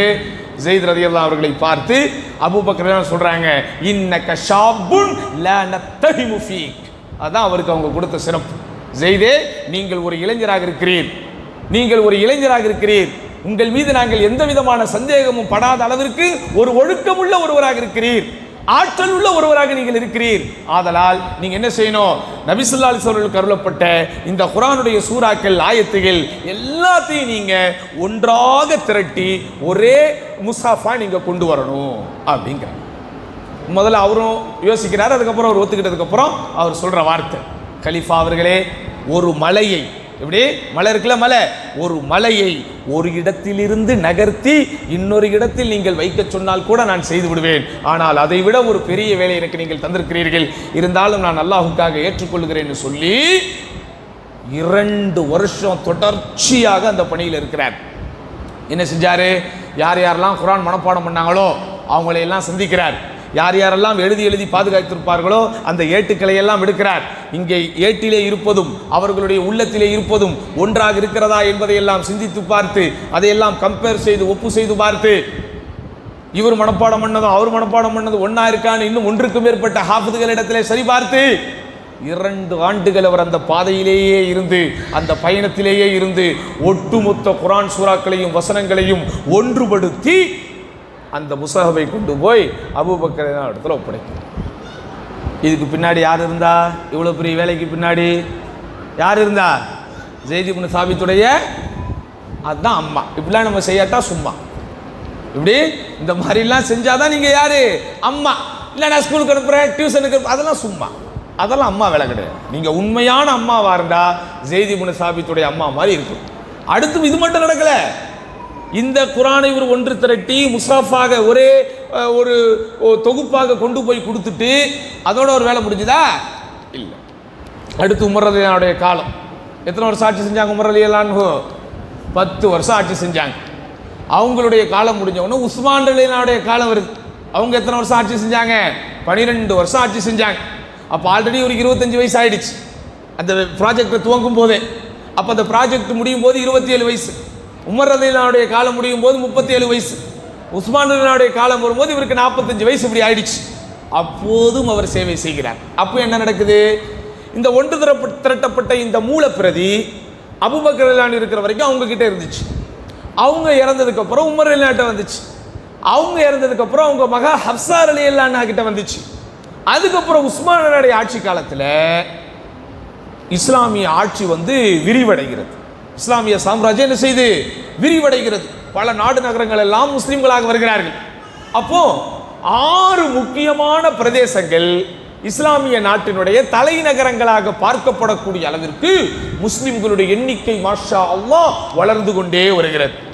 இப்போ அதனால இந்த 6 தலைநகரங்களுக்கும் ஒரு பிரதி அனுப்பினால் அதை வைத்து அங்கிருக்கக்கூடிய எல்லா மக்களுக்கும் குர்ஆன் போய் சேர்ந்து விடும் என்று இவர்கள் முடிவெடுத்து அந்த குர்ஆனை அந்த மூலப்பிரதி இருக்குல்ல, அந்த மூலப்பிரதியை மையமாக வைத்து 6 காப்பீஸ். அன்னைக்கு என்ன ஜெராக்ஸ் மிஷின் இருந்துச்சு உள்ள விட்டு எடுக்கிறதுக்கு? அன்னைக்கு என்ன பிரிண்டிங் மிஷின் இருந்துச்சு போய் அடிச்சு எடுக்கிறதுக்கு? என்ன செய்யணும்? கையேட்டு பிரதி தான். அப்போ ஹப்ஸா ரலியல்லாஹு அன்ஹா கிட்ட இருந்து அந்த மூலப்பிரதியை கொண்டு வந்து இந்த ஸெய்த் இப்னு சாபித் இடத்தில் தான் ஒப்படைக்கிறார்கள் 6 பிரதிகள் எடுக்கப்படுவதற்கு. இவர் அந்த ப்ராஜெக்டையும் செஞ்சு முடிக்கிறார். இன்றைக்கி நம்ம வீட்டிலையும் நம்ம கையிலையும் மாஷா அல்லாஹ் நம்ம ராக்கிலையும் இன்றைக்கு குர்ஆன் இருக்கிறது என்றால், நம்முடைய செல்போன்கள் வரைக்கும் இன்றைக்கு குர்ஆன் வந்து விட்டது என்றால், இது எல்லாத்துக்கும் பின்னாடி யாருடைய சேவை இருந்துச்சு? அந்த ஸெய்த் இப்னு சாபித் ரலியல்லாஹு அன்ஹுடைய சேவை இருந்துச்சு. அந்த மாதிரி உங்கள் பிள்ளைகளிடத்தில் இருக்கக்கூடிய திறமைகளை நீங்கள் கண்டெடுக்க வேண்டும். கண்டெடுத்து அந்த திறமைகளை மார்க்க வழிகளை பயன்படுத்துவதற்கு நீங்கள் முயற்சிக்க வேண்டும். நபிகள் நாயகம் ஸல்லல்லாஹு அலைஹி வஸல்லம் அவர்கள் காலத்திலே இருந்த அந்த தோழர்கள், அந்த தோழியர்கள் இப்படி தான் இருந்தாங்க. உதாரணமாக உங்களுக்கு தெரியும், நீங்கள் அதாவது கேள்விப்பட்டிருப்பீர்கள், ஹன்சா என்கிற நபி தோழி என்ன செய்கிறாங்க? தன்னுடைய மகன்களை போருக்காக தயார் செய்து போர்க்களம் வரைக்கும் அழைச்சிக்கிட்டே வராங்க. ஒன்றன் பின் ஒன்றாக அவர் கொல்லப்படுகிறார்கள். அந்த கொல்லப்படுகின்ற செய்தி இவருக்கு சொல்லப்படும் போது இன்னா லில்லாஹி வ இன்னா இலைஹி ராஜியூன் என்று சொல்லி போயிட்டே இருக்கிறாங்க. அந்த மாதிரி என்ன செய்யணும்? நீங்க இந்த உங்கள் வீட்டு பிள்ளைகளை மாஷா அல்லாஹ் மார்க்க வளர்ச்சிக்கு உதவி செய்யக்கூடியவர்களாக நீங்கள் உருவாக்க வேண்டும். அடுத்து நீங்க என்ன செய்யணும்? உங்கள் பிள்ளைகளுடைய மனோபலத்தை நீங்கள் அதிகரிக்க செய்ய வேண்டும். இன்றைக்கு பிள்ளைகளிடத்தில் மனபலம் என்பது ரொம்ப குன்றி காணப்படுகிறது. சின்ன சின்ன ஏமாற்றங்களை கூட இன்றைக்கு பிள்ளைகள் தாங்கிக் கொள்வதில்லை. ஒரு காலத்தில் நாம் படிக்கும் போதெல்லாம் நிறைய பேர் என்ன செய்வாங்க? வகுப்புக்கு ஃபெயில் ஆகுவாங்க. நம்மலாம் சின்ன வயசில் ஸ்கூலில் படிக்கும்போது, இப்போ 40 வயசு கொண்ட பெண்கள் இங்கே இருந்தீங்கன்னா உங்களுக்கு தெரியும், நாம் சிறு பிள்ளைகளாக பள்ளிக்கூடத்தில் படிக்கும்போது வகுப்புக்கு ஒரு 4 பேர் 5 பேர் என்ன செய்வாங்க? ஃபெயில் ஆகுவாங்க. இன்னைக்கு யாராவது ஃபெயில் ஆகுறாங்களா? சும்மா உங்கள் பிள்ளைகிட்ட கேளுங்களேம்மா, உங்கள் வகுப்பில் யாராவது ஃபெயில் ஆகிருக்காங்களா? சும்மா ரேங்க் கார்டில் வரும் D கிரேடு E கிரேடுன்னு போடுவாங்க. ஆனால் ஃபெயில் ஆக்கி அதே வகுப்பேட்டுக்கு யாராவது கண்டினியூ பண்ணுறாங்களான்னா இல்லை. ஏன்? அரசாங்கம் சட்டம் கொண்டு வந்துருச்சு, யாரையும் என்ன செய்யக்கூடாது? ஃபெயில் ஆக்கக்கூடாது. ஏன்? ஃபெயில் ஆனால் இவன் என்ன செஞ்சிடறான்? தற்கொலை பண்ணிடுறான். ஸ்கூலில் ஃபெயில் ஆகிறத தாங்க முடியாமல் தன்னோட படித்தவங்களாம் இன்னொரு வகுப்புக்கு போகும்போது தான் மட்டும் இங்கே இருக்கிறத பார்த்து என்ன செஞ்சிடறான்? அவன் தன்னுடைய வாழ்க்கையே முடித்து கொள்ளக்கூடிய அளவிற்கு மனபலம் இல்லாமல் இன்றைக்கு பிள்ளைகள் வளர்கிறார்கள். நீங்கள் உங்கள் பிள்ளைகளை மனபலம் உள்ளவர்களாக வளர்க்க வேண்டும். மனோபலம் கொண்டவர்களாக. வாழ்க்கையில் ஏற்றத்தாழ்வுகள் வரும், வாழ்க்கையில் பிரச்சனைகள் வரும், வாழ்க்கையில் கஷ்ட நஷ்டங்கள் இருக்கும். அது எல்லாத்தையும் சமாளிக்கக்கூடிய பிள்ளைகளாக நீங்கள் இருக்க வேண்டும் என்பதை நீங்கள் சொல்லி வளர்க்க வேண்டும். அல்லாஹ்வுடைய தூதர் ஸல்லல்லாஹு அலைஹி வஸல்லம் தங்களுடைய சமூகத்தினுடைய சிறு பிள்ளைகளிடத்தில் இந்த மனோபலத்தை தான் உருவாக்கினார்கள். அப்துல்லாஹ் இப்னு அப்பாஸ் ரலியல்லாஹு அன்ஹு அவருக்கு 5 முதல் 8 வயசு வரைக்கும் தான் இருக்கும். அல்லாஹ்வுடைய தூதர் ஸல்லல்லாஹு அலைஹி வஸல்லம் மரணிக்கும் போதே அவருக்கு 15 வயசுக்குள்ள தான். இப்படியாப்பட்ட அந்த சின்ன பருவத்தில் இருந்த அப்துல்லா பின் அப்பாஸ் ரலியல்லாஹு அவர்களை நபிகள் நாயகம் ஸல்லல்லாஹு அலைஹி வஸல்லம் அழைத்து சென்று என்ன தெரியுமா சொன்னாங்க? யா குலாம், ஓ சிறுவரே, உலகம் முழுவதும் ஒன்று சேர்ந்து, எப்படி உலகமெல்லாம் ஒன்று சேர்ந்து அல்லாஹ் உனக்கு தர இருக்கக்கூடிய ஒன்றை தடுக்க நினைத்தால் அவர்களால் தர முடியாது, தடுக்க முடியாது. அதே போன்று உலகம் முழுவதும் ஒன்று சேர்ந்து அல்லாஹ் உனக்கு தடுக்க நினைத்த ஒன்றை தர வேண்டும் என்றாலும் அவர்களால் தர வைக்க முடியாது. அப்போதான் அந்த மனோபலம் ஸ்ட்ராங்கா இருக்கும். எல்லாமே அல்லாஹ் கிட்ட இருந்தா வருது. அல்லாஹ் நாடும்போது நமக்கு தருவான், அல்லாஹ் நாடினா நமக்கு நிச்சயம் தந்துருவான், அல்லாஹ் தருவதை யாராலும் தடுக்க முடியாது, அல்லாஹ் தடுப்பதை யாராலும் தர வைக்க முடியாது அப்படிங்கிற அந்த கொள்கை பாடத்தை, மனதை உறுதிப்படுத்தக்கூடிய பாடத்தை நீங்கள் சிறு வயதிலிருந்தே உங்கள் பிள்ளைகளுக்கு தரணும். மனோபலம் குன்றியவர்களாக உங்கள் வீட்டு பிள்ளைகள் வளரக்கூடாது. வாழ்க்கையில் தோல்விகள் வரும்போது துவண்டு போகக்கூடாது. ஏமாற்றங்கள் வரும்போது நீ அப்படியே துவண்டு போய்விடக்கூடாது. ஏமாற்றங்களை எதிர்கொள்ள வேண்டும். ரோட்டில் போகும்போதெல்லாம் நீங்கள் பிளாட்ஃபாரத்தில் சில பேரை பார்ப்பீங்க. பார்க்கும்போது அவங்களுக்கு சொல்லணும், அல்லாஹ் இவர்களை விட நம்ம எவ்வளவு தூரம் மேம்படுத்தி வைத்திருக்கிறான், இவர்களை விட நம்மளை அல்லாஹ் சுப்ஹானஹு வ தஆலா எவ்வளவு சிறப்பாக்கி வைத்திருக்கிறான். அதெல்லாம் நீங்க சொல்லி காட்டணும். ஏன் பிள்ளைகள் இன்றைக்கு நம்மை விட வசதியில் கூடிய இருக்கக்கூடிய குடும்ப வீட்டு பிள்ளைகளை பார்க்கும்போது அவங்ககிட்ட அது இருக்குது, அவங்க வீட்டில் இது இருக்குது, அவங்க வீடு ரொம்ப பெருசா இருக்கு, அவங்க வீட்டில் கார் இருக்கு, அல்லது கார்லயும் நல்ல பெரிய கார் இருக்கு, இதெல்லாம் பார்த்து பிள்ளைகள் ஏமாந்து விடக்கூடாது. அல்லாஹ் நாடினால் இப்படிங்கிறதுக்குள்ள நமக்கு தந்துருவான். அல்லாஹ் நமக்கு தர நாடினால் தான் நமக்கு தர முடியும். அல்லாஹ் நமக்கு காரை தராவிட்டாலும் வேறு ஏதேனும் சிறப்பான ஒன்றை தந்திருப்பான். அப்படிதானே? சில பேருக்கு காரு, காசு, பணம் எல்லாம் இருக்கும், அவங்க வீட்டில் நிம்மதி இருக்காது, ஆரோக்கியம் இருக்காது. அல்லாஹ் நமக்கு ஆரோக்கியத்தை கொடுத்திருக்கிறான், கை கால் சுகத்தை கொடுத்திருக்கிறான். எத்தனை குழந்தைகளுக்கு வாய் பேச முடியவில்லை, எத்தனை குழந்தைகளுடைய கை கால்கள் இயங்குவதில்லை, எத்தனை குழந்தைகள் மன வளர்ச்சி குன்றியவர்களாக பிறக்கிறார்கள். அதிலிருந்து அல்லாஹ் நம்மை பாதுகாத்திருக்கிறானே அப்படின்னு சொல்லி அந்த பிள்ளைகளுக்கு என்ன செய்யணும்? நீங்க மனோபலத்தை கொடுக்க வேண்டும். அவர்களிடத்தில் இருக்கக்கூடிய எந்த குறைகள் இருந்தாலும் அந்த குறைகளை எல்லாம் எதிர்த்து போராடக்கூடிய அளவிற்கு ஒரு துணிச்சலையும் ஒரு தன்னம்பிக்கையும் என்ன செய்யணும்? தாயாக இருக்கக்கூடியவர்கள் தரணும். அதான் சிக்கத்து பின் நஃப்ஸ், தன்னம்பிக்கையை தர வேண்டும். உன்னால் முடியும், அல்லாஹ் உனக்கு ஆற்றலை கொடுத்திருக்கிறான், அல்லாஹ் உனக்கு சக்தியை கொடுத்திருக்கிறான், அல்லாஹ் உனக்கு வளத்தை கொடுத்திருக்கிறான், அல்லாஹ் உனக்கு பலத்தை கொடுத்திருக்கிறான். இப்படி சொல்லி சொல்லி அவனுக்குள் இருக்கக்கூடிய அந்த தன்னம்பிக்கையை நீங்கள் உருவாக்க வேண்டும். நபிகள் நாயகம் ஸல்லல்லாஹு அலைஹி வஸல்லம் காலத்து பிள்ளைகள் எல்லாம் தன்னம்பிக்கை கொண்ட பிள்ளைகளாக இருந்தார்கள். உதாரணமாக உங்களுக்கு சொல்லணும்னா அப்துல்லாஹ் இப்னு ஜுபைர் ரலியல்லாஹு அன்ஹுடைய வரலாறு சொல்லணும். இந்த குழந்தைகள்லாம் விளையாடிக்கிட்டு இருப்பாங்க ரோட்ல. உமர் ரலியல்லாஹு அன்ஹு பார்த்த உடனே எல்லாரும் ஓடிடுவாங்க. உமர் ரலியல்லாஹு பார்த்த உடனே என்ன செஞ்சிருவாங்க? எல்லாரும் ஓடிடுவாங்க. இது எப்பவுமே வழக்கமாக நடக்கும். ஏன்னா உமர் அப்படிங்கிற பேரை கேட்டாலே உங்களுக்கு என்ன வந்துடும்? ஒரு பயமும் ஒரு பதட்டமும் வந்து. அப்படிப்பட்ட ஒரு வீரமான ஒரு சஹாபியாக உமர் ரலியல்லாஹு அன்ஹு விளங்கியவர். இந்த உமர் ரலியல்லாஹு அன்ஹு ஒரு நாள் வராங்க, இந்த குழந்தைகள் எல்லாம் பதறி அடிச்சுக்கிட்டு ஓடுறாங்க. இந்த அப்துல்லாஹ் இப்னு ஜுபைர் மட்டும் அப்படியே நிற்கிறார். இப்போ உமர் ரலியல்லாஹு அன்ஹு சிரிச்சுக்கிட்டே கேட்குறாங்க, என்ன அப்துல்லா, எல்லாரும் ஓடிட்டாங்க, நீ மட்டும் நின்றுக்கிட்டே இருக்கிற அப்படின்னு. ஒரு சொன்னார், உங்களை பார்த்து பயந்து ஓடுற அளவுக்கு நான் எந்த தப்பும் செய்யலை, உங்களை பார்த்து பயந்து ஓடுற அளவுக்கு நான் எந்த தப்பும் செய்யலை, சரிதானா? நீங்களும் எந்த கெட்ட மனிதரும் இல்லை, எதற்காக நான் ஓட வேண்டும்? யார் சொன்னா? 5-6 வயது கொண்ட அந்த இளம் வயது நபித்தோழர். இவர் தான் பிற்காலத்தில் நபி ஸல்லல்லாஹு அலைஹி வஸல்லம் அவர்களுக்கு பையத் கொடுப்பதற்காக ஆண்கள் வரும்போது அந்த ஆண்கள் கூட்டத்தில் சிறு பிள்ளைகள் வருவாங்கல்ல, அவங்களுக்கு தலைமை தாங்கக்கூடியவராக இருக்கு. பாருங்க, ஒரு குழந்தையினுடைய வீரம், ஒரு குழந்தையினுடைய தன்னம்பிக்கை அந்த சிறு வயதிலேயே தெரிகிறது. அதுக்காக தன்னம்பிக்கை கொடுக்குறோங்கிற பேரில் திமிராலாம் பிள்ளைகளை பேச வைக்கக்கூடாது. வாடா மாமா, போடா பெரியத்தா அப்படிலாம் சொல்லி போடுறது. இன்றைக்கி அதெல்லாம் இன்றைக்கி ஃபேஷன் ஆகி போச்சு. வாடா போடான்னு பெரியவங்களை பேச வைக்கிறது அதெல்லாம் கிடையாது. தன்னம்பிக்கை என்பது வேறு, தற்பெருமை என்பது வேறு. தன்னம்பிக்கை என்பது வேறு, தற்பெருமை என்பது வேறு. தன்னம்பிக்கை நமக்கு இருக்கணும், தற்பெருமை நம்மிடத்திலே வந்துவிடக்கூடாது. தன்னம்பிக்கை எப்போ வரும்? உலகத்தில் நடைபெறக்கூடிய எந்த சோதனைகளாக இருந்தாலும் அதை எதிர்கொள்ளக்கூடிய மனப்பக்குவம் நம்மிடத்தில் வரணும். குர்ஆன்ல வசனம் எவ்வளவு அழகா வருது, வலனபுலுவன்னக்கும் பிஷைஇம் மினல் ஹௌஃபி வல் ஜூஅ். உங்களை ஓரளவு பசியாலும் ஓரளவு பயத்தாலும் உங்களை நாம் சோதிப்போம். ஓரளவு பசியாலும் ஓரளவு பயத்தாலும் உங்களை சோதிப்போம். இந்த வசனத்தை நீங்க மைனூட்டா பிள்ளைகளுக்கு விளக்கணும். இந்த உலகத்தில் நமக்கு எவ்வளோ பெரிய கஷ்டம் வந்தாலும், எவ்வளோ பெரிய பயம் வந்தாலும், அது எல்லாமே அல்லாஹ்வுடைய பார்வையில் ஷைஇம் மினல் ஹௌஃப், கொஞ்சோண்டு பயம், அவ்வளவுதான். வயநாட்டில் நிலச்சரிவு ஏற்பட்டுடுச்சு, அதை பார்த்த உடனே நமக்கு பதறுது, அப்படிதானே? அதை பார்க்கும்போதே நமக்கு பதட்டம் வருகிறது, பரிதாபம் வருகிறது.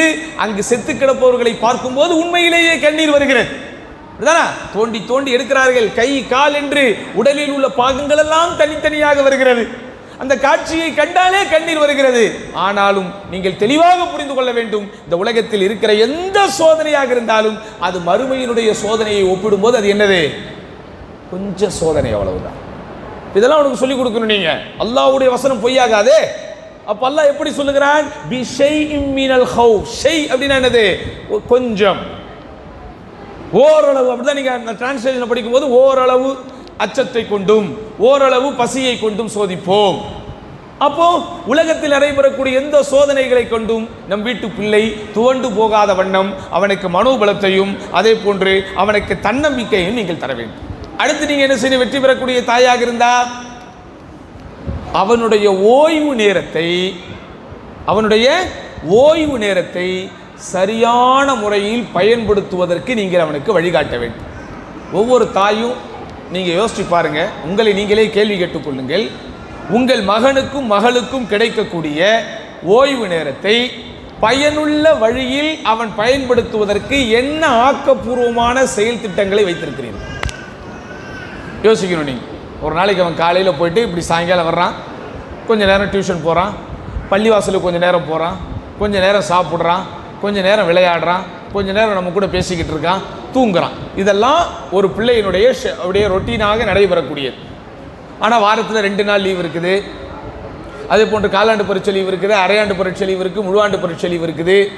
மாலை நேரத்தில் அவனுக்கு ஓய்வு கிடைக்குது. இந்த ஓய்வு நேரங்களில் அவன் சிறப்பான சில செய்திகளை தெரிந்து கொள்வதற்கு, அவனுடைய ஆளுமையை வளர்த்து கொள்வதற்கு, அவனுடைய ஆற்றலை வளர்த்து கொள்வதற்கு என்ன ஆக்கப்பூர்வமான திட்டங்களை நீங்கள் வைத்திருக்கிறீர்கள்? என்ன செய்யலாம்? நீங்க அவன் கரெக்டாக ஓய்வில் இருக்கிற டைமா நீங்க பார்த்து நீங்க ஒரு புத்தகத்தை படிச்சு அந்த புத்தகத்தில் என்ன இருக்குங்கிறத உங்களுக்கு புரிகிற மாதிரி நீங்க சொல்லலாம்.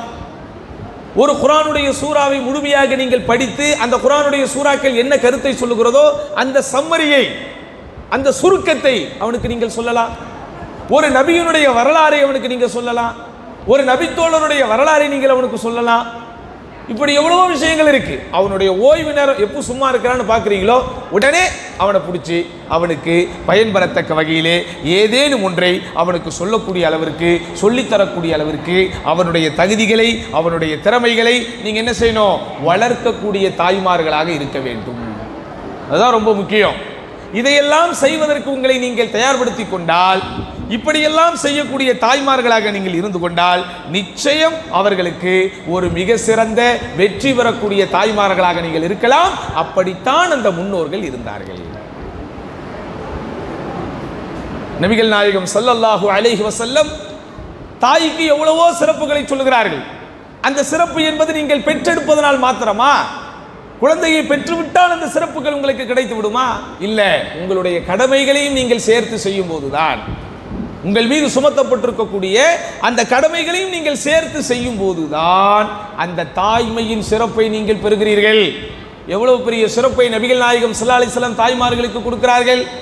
மன் அஹக்குன் நாஸி பி ஹுஸ்னி ஸஹாபத்தி யா ரசூலல்லாஹ், அல்லாஹ்வுடைய தூதரே, என்னுடைய நேசத்திற்கும் பாசத்திற்கும் அதிக தகுதி வாய்ந்தவள் யார் அப்படின்னு கேட்கும்போது உம்மக், உன்னுடைய தாய். பிறகு யார்? உனது தாய். பிறகு யார்? உனது தாய். அப்ப உலகத்திலேயே ஒரு மனிதன், உலகத்திலேயே படைக்கப்பட்ட ஒருவன் தன்னுடைய நேசத்திற்கும் பாசத்திற்கும் உரிய முதல் 3 இடங்களை தாய்க்குத்தான் தர வேண்டும் என்று நபிகள் நாயகம் ஸல்லல்லாஹு அலைஹி வஸல்லம் அவர்கள் வழிகாட்டி இருக்கிறார்கள் என்றால் எவ்வளவு பெரிய சிறப்பு, எவ்வளவு பெரிய மேன்மை உங்களுக்கு இருக்கிறது. அதை நீங்கள் சிறப்பான முறையில் பயன்படுத்தணுமா இல்லையா? தாய் பிள்ளை என்கிற உறவு இந்த உலகத்தோடு முடிந்து விடுவதா? மரணத்தோடு முடிந்து விடுவதா? இல்லை, அது மரணம் தாண்டி மறுமை வரைக்கும் வரக்கூடியது. அல்லதீன ஆமனு வத்தபஅத்துஹும் ذُرِّيَّتُهُم بِإِيمَانٍ أَلْحَقْنَا بِهِمْ ذُرِّيَّتَهُم, எவர்கள் ஈமான் கொண்டு அந்த ஈமானில் அவர்களுடைய சந்ததிகள் பின்பற்றுகிறார்களோ, யார் ஒருவர் ஈமான் கொண்டு அந்த ஈமானில் அவர்களை அவர்களுடைய சந்ததிகள் பின்பற்றுவார்களோ இருவரையும் நான் மறுமையில் ஒன்று சேர்ப்பேன். அல்லாஹ்வுடைய வசனம். அப்போ உங்கள் பிள்ளைகள் மறுமை வரைக்கும் உங்களோட வரணுமா இல்லையா? மறுமை வரைக்கும் உங்கள் பிள்ளைகள் சொர்க்கத்திலே நீங்கள் தாயும் பிள்ளையுமாக இருக்க வேண்டும் என்றால் உலகத்தினுடைய கல்வியை கொடுத்தால் போதுமா? அவர்களுக்கு நீங்கள் கல்லூரி படிப்பை கொடுத்தால் போதுமா? ஒரு பட்டப்படிப்பை கொடுத்து விட்டால் போதுமா? அவர்களை சம்பாதிக்க வைத்து விட்டால் போதுமா? அவங்களுக்கு நீங்க என்ன செய்யணும்? மார்க்கத்தை கொடுக்கணும். ஒரு தாய்க்கும் ஒரு பெற்றோருக்கும் பிள்ளைக்குமான உறவை அல்லாஹ் சுப்ஹானஹு வ தஆலா அவ்வளவு தூரம் மிகப்பெரிய இடத்திலே வைக்கிறார். மறுமையிலே நடைபெறக்கூடிய ஒரு சம்பவத்தை நபிகள் நாயகம் ஸல்லல்லாஹு அலைஹி வஸல்லம் அவர்கள் விளக்குகிறார்கள். மறுமையிலே ஒரு மனிதனை மலக்குகள் அழைத்துக் கொண்டு, இதோ இந்த மலையளவு நன்மை உனக்குத்தான், இதோ இந்த மலையளவு நன்மையும் உனக்குத்தான், இதோ இந்த மலையளவு நன்மையும் உனக்குத்தான் அப்படின்னு மலையளவு நன்மைகள் உனக்குத்தான் உனக்குத்தான் என்று சொல்லி காட்டிக்கொண்டே சொல்லும் போது அவன் அப்படியே ஆச்சரியத்தோடு பார்த்து கொண்டிருப்பானாம். ஆச்சரியத்தோடு பார்த்து கொண்டே இருப்பானான். கொஞ்ச நேரத்தில் அவனே சொல்லி விடுவானாம், யா அல்லாஹ், இந்த மலையளவு நன்மைகளை செய்யக்கூடிய அளவிற்கு நான் எந்த நல்ல காரியத்தையும் உலகத்திலே வாழும்போது செய்யவில்லையே. ஒருத்தனுக்கு தெரியுமா தெரியாது அவன் எவ்வளவு தொழுதான்னு? ஒருத்தனுக்கு தெரியுமா தெரியாது அவன் எவ்வளவு நன்மையான காரியங்கள் ஈடுபட்டான்னு? இந்த மலையளவு நன்மைகளை எனக்குரியது என்கிறாயே யா அல்லாஹ், இதை பெறக்கூடிய அளவிற்கு எந்த பெரிய நன்மைகளையும் நான் செய்யவில்லையே. அப்போது அல்லாஹ் சுப்ஹானஹு வ தஆலா அவனுக்கு சொல்லுவானான், இது இந்த மலையளவு நன்மைகள் உனக்கு வருவதற்கு காரணம் என்ன தெரியுமா? நீ இறந்ததற்கு பிறகு உன்னுடைய பிள்ளைகள் உனக்காக கேட்ட பாவ மன்னிப்பு பிரார்த்தனை. அப்போ நாம் இறந்ததற்கு பிறகு நமக்காக துஆ செய்யக்கூடிய பிள்ளைகளாக நீங்கள் யாரை உருவாக்கி வைக்கிறீர்களோ அவர்கள் தான் அதாவது வெற்றி பெறக்கூடிய தாய்மார்கள், அவர்கள் தான் முன்மாதிரியான பிள்ளைகள். நீங்கள் மார்க்கத்தையும் ஒழுக்கத்தையும் கொடுக்காவிட்டால் அவன் அவனுக்கே துஆ செய்வதில்லை. அவன் எப்படி உங்களுக்காக துஆ செய்வான்? நீங்க நல்லா கவனிக்கணும். மார்க்கம் ஒழுக்கம் என்கிற இந்த வட்டத்திற்குள், இந்த சூழலுக்குள் உங்கள் பிள்ளைகளை நீங்கள் வளர்க்காவிட்டால் அவன் தனக்காகவே துஆ செய்யாமல் இருப்பானே, அவன் எப்படி உங்களுக்காக துஆ செய்வான்? அதனால் என்ன செய்யணும்? அன்பார்ந்த தாய்மார்களே, உங்கள் பிள்ளைகளை சிறந்த முறையில் வளர்த்தெடுக்க வேண்டிய அந்த அமானித பொறுப்பு உங்கள் கையிலே இருக்கிறது. இவனை நீங்கள் இப்போது ஒழுக்கமாக வளர்த்தெடுத்தால் தான் நாளைக்கு ஒரு மனைவி அவனுக்கு வரும்போது அந்த மனைவி அவன் ஒழுங்கான முறையிலே பார்த்துக் கொள்வான். அவனுக்கெல்லாம் வாரிசுகளை தரும்போது அந்த வாரிசுகளை சிறந்த முறையிலே வளர்த்தெடுப்பான். அப்போ இந்த உலகமே சிறந்த முறையிலே இயங்க வேண்டும் என்றால் இந்த பிள்ளைகளை பெற்றெடுத்த அன்னைமார்கள் உங்களுடைய தகுதிகளை, உங்களுடைய திறமைகளை நீங்கள் வளர்த்து கொண்டு உங்களுடைய கடமைகளையும் உங்களுடைய பொறுப்புகளையும் நீங்கள் நிறைவேற்றினால் உண்மையிலேயே இந்த குழந்தைகள் நல்ல குழந்தைகளாக, சாதனை செய்யக்கூடிய குழந்தைகளாக, உங்களுக்கும் இந்த சமூகத்திற்கும் சேவை செய்யக்கூடிய குழந்தைகளாக, அல்லாஹ்வுடைய அருளை பெறக்கூடிய குழந்தைகளாக அவர்கள் வருவார்கள் என்பதில் எந்த விதமான சந்தேகமும் இல்லை. இப்படிப்பட்ட தாய்மார்களாக நீங்கள் இருக்க வேண்டும். நபிகள் நாயகம் ஸல்லல்லாஹு அலைஹி வஸல்லம் அவர்கள் தாய் மனம் நோகாத பிள்ளைகள் இந்த சமூகத்திலே வளர வேண்டும் என்பதிலே மிக கவனமாக இருந்தார்கள். எந்த பிள்ளைகளும் தன்னுடைய தாயின் மனதை நோகடிக்க வைக்க கூடாது என்பதில் மிக தெளிவாக இருந்தார்கள். அல்லாஹ்வுடைய தூதர் ஸல்லல்லாஹு அலைஹி வஸல்லம் தொழுதுகிட்டே இருப்பாங்க. எப்போதும் ரசூலுல்லாஹி ஸல்லல்லாஹு அலைஹி வஸல்லம் கொஞ்சம் நீட்டி நிதானமாகத்தான் தொழுவார்கள். ஒரு நாள் சீக்கிரமாக தொழுகையை முடித்து விடுகிறார்கள். சஹாபாக்களுக்கு எல்லாம் ஆச்சரியம். அல்லாஹ்வுடைய தூதரே, என்ன நீங்கள் இன்றைக்கு சீக்கிரமாக தொழுகையை முடித்து விட்டீர்கள்? இல்லை, பின்னாடி சஃப்ல ஒரு குழந்தை கூக்குரலிட்டு அழுததை நான் கேட்டேன். அந்த அழுகையால் அந்த தாயின் மனம் புண்படும் என்பதை நான் சிந்தித்தேன். அதனால் என் தொழுகையை நான் சுருக்கிக் கொண்டேன். தாய்க்கு எவ்வளவு பெரிய சிறப்பு பாருங்க. இப்படி அந்த குழந்தை அழுவதனால் அந்த தாயின் மனம் படும் பாட்டை நான் யோசித்தேன். அதனால தொழுகை நான் என்ன செஞ்சிட்டேன்? சுருக்கமாக முடித்து விட்டேன். அப்போ தாயின் மனம் புண்படக்கூடாது என்பதில் எவ்வளவு தூரம் நபிகள் நாயகம் ஸல்லல்லாஹு அலைஹி வஸல்லம் கவனமாக இருந்திருக்கிறாங்க. போர்க்களத்திற்காக அவளோடு ஆர்வத்தோடு பலரும் வராங்க. எல்லாரும் அவங்க பேரை கொடுத்துக்கிட்டே இருக்கிறாங்க. ஒரு இளம் வாலிபர் வருகிறார். அல்லாஹ்வுடைய தூதர் ஸல்லல்லாஹு அலைஹி வஸல்லம் ஆர்வத்தோடு பேரை கொடுக்கிறார். அந்த பேரை அல்லாஹ்வின் தூதர் ஸல்லல்லாஹு அலைஹி வஸல்லம் பெறும்போது அந்த முகத்தை பார்க்கிறார், அந்த கண்ணை பார்க்கிறார்கள். அந்த கண்ணில் கண்ணீர் துளிகள் ஒட்டி கொண்டிருக்கிறது. அந்த முகமே வாடி கொண்டிருக்கிறது. அல்லாஹ்வுடைய தூதர் ஸல்லல்லாஹு அலைஹி வஸல்லம் முகத்தை பார்த்த உடனேயே கண்டுபிடித்து விடுகிறார்கள், இவருக்கு பின்னால் ஒரு பிரச்சனை இருக்கிறது. உன்னை கேட்குறாங்க, உனக்கு பெற்றோர்கள் உண்டான்னு கேட்குறாங்க, உனக்கு தாய் இருக்கிறாங்களான்னு கேட்குறாங்க. ஆமாம் அல்லாஹ்வின் தூதரை, வயதானவர், பார்த்து கொள்வதற்கு யாரும் இல்லை. நான் இங்கே போருக்கு வருவது என் தாய்க்கு விருப்பமில்லை. இங்கே நான் போருக்கு வருவதிலே என் தாய்க்கு விருப்பமில்லை. ஆனாலும் நான் இந்த போருக்கு கலந்து கொண்டு அல்லாஹ்வுடைய அருளை பெற வேண்டும் என்பதற்காக நான் வந்து விட்டேன். என்னுடைய தாய் எங்கே அழுது கொண்டிருக்கிறார் அப்படின்னா. அப்போ நபிகள் நாயகம் ஸல்லல்லாஹு அலைஹி வஸல்லம் சொன்னாங்க, நீங்கள் போருக்கு வர வேண்டாம், நீங்கள் வீட்டுக்கு போய் உங்கள் தாயை கவனியுங்கள், அவளை அழ வைத்ததை போலவே சிரிக்க வைத்து விடுங்கள் அப்படிங்கிற. எவ்வளவு தூரம் தாய் மனம் புண்படக்கூடாது, தாய் மதிக்கப்பட வேண்டும், தாய் பாதுகாக்கப்பட வேண்டும் என்பதில் நபிகள் நாயகம் ஸல்லல்லாஹு அலைஹி வஸல்லம் அவர்கள் கவனமாக இருந்திருக்கிறார்கள். அதனால தான் அல்லாஹ் சுப்ஹானஹு வ தஆலா குர்ஆன்ல வஅபுதுல்லாஹ வலா துஷ்ரிகு பிஹி ஷைஆ வபில் வாலிதைனி இஹ்சானா, அல்லாஹ்வை வணங்குங்கள், அவனுக்கு யாதொரு இணைகளையும் ஏற்படுத்தாதீர்கள், அந்த பெற்றோர்களுக்கு நல்லுபகாரம் செய்யுங்கள் என்று அல்லாஹ் தனக்கு செய்யக்கூடிய கடமைக்கு அடுத்து பெற்றோர்களுக்கு செய்யக்கூடிய உபகாரத்தை குர்ஆனில் சொல்லுகிறார். அப்போ அந்த சிறப்பிற்குரிய தாய்மார்களாக நீங்கள் மாற வேண்டும் என்றால், அல்லாஹ் கொடுக்கக்கூடிய அந்த உயர்ந்த பதவிகளை பெறக்கூடிய தாய்மார்களாக நீங்கள் மாற வேண்டும் என்றால், உங்கள் பிள்ளைகளை நீங்கள் ஒழுக்கத்தோடு வளர்க்க வேண்டும், மார்க்கத்தை அவர்களுக்கு ஊட்டி வளர்க்க வேண்டும், இந்த சமூகத்தை வழிநடத்தக்கூடிய தலைவர்களாக நீங்கள் அவர்களை உருவாக்க வேண்டும். அப்படிப்பட்ட தாய்மார்களாக யார் இருக்கிறார்களோ அவர்கள்தான் வெற்றி அடைந்த தாய்மார்கள். இப்போ யார் வீட்டிலே எந்த குழந்தை நல்ல குழந்தையாக வளர்கிறதோ, மார்க்க உணர்வுள்ள குழந்தைகளாக, மார்க்க பிடிப்புள்ள குழந்தைகளாக, வணக்க வழிபாடுகளிலே ஈடுபாடுள்ள குழந்தைகளாக வளர்க்கக்கூடிய அளவிற்கு ஒரு சூழ்நிலைகளை நீங்கள் உருவாக்கிவிட்டால் நிச்சயம் நீங்கள் வெற்றி பெறக்கூடிய தாய்மார்கள். அப்படிப்பட்ட வெற்றி பெறக்கூடிய தாய்மார்களாக வல்ல ரஹ்மான் நம் அனைவரையும் ஆக்கியருள்வானாக. இறுதியாக ஒரே ஒரு அறிவிப்பை நாம் செய்தாக வேண்டும். உங்களுக்கெல்லாம் தெரியும், எதிர்வரக்கூடிய 25ஆம் தேதி, ஆகஸ்ட் மாதம் 25ஆம் தேதி என்ன செய்கிறோம், நம்முடைய ஜாக்கின் சார்பாக, நம்முடைய அமைப்பின் சார்பாக யூத் கான் என்கிற பேரில் ஒரு மாநாடு வச்சிருக்கிறோம். இந்த மாநாடு யாருக்கு? 10ஆம் வகுப்பு 12ஆம் வகுப்பு முடித்துவிட்டு கல்லூரிக்கு செல்வதற்காக தயாராக இருக்கிறார்களே, இந்த பருவத்தில் இருக்கக்கூடிய மாணவ மாணவிகளை மட்டும் அழைத்து வைத்து அவர்களுக்கு முழுக்க முழுக்க மார்க்க தர்பியா, முழுக்க முழுக்க தர்பியான அந்த பிள்ளைகளுக்கு தான் இன்னைக்கு யாரும் சொல்றதும் இல்லை, அதை கேட்கறதுக்கு அவங்க தயார் இல்லை. இப்போ ஆண்களுக்கு மாஷா அல்லாஹ் பயான்கள் நடக்குது, பெண்களுக்கு நிறைய பயான்கள் நடக்குது. ஆனால் இந்த சமூகத்தில் கண்டுகொள்ளப்படாமல் ஒரு பருவத்தில் இருக்கக்கூடியவர்கள் இருக்கிறார்கள் சொன்னால் அது யாரு?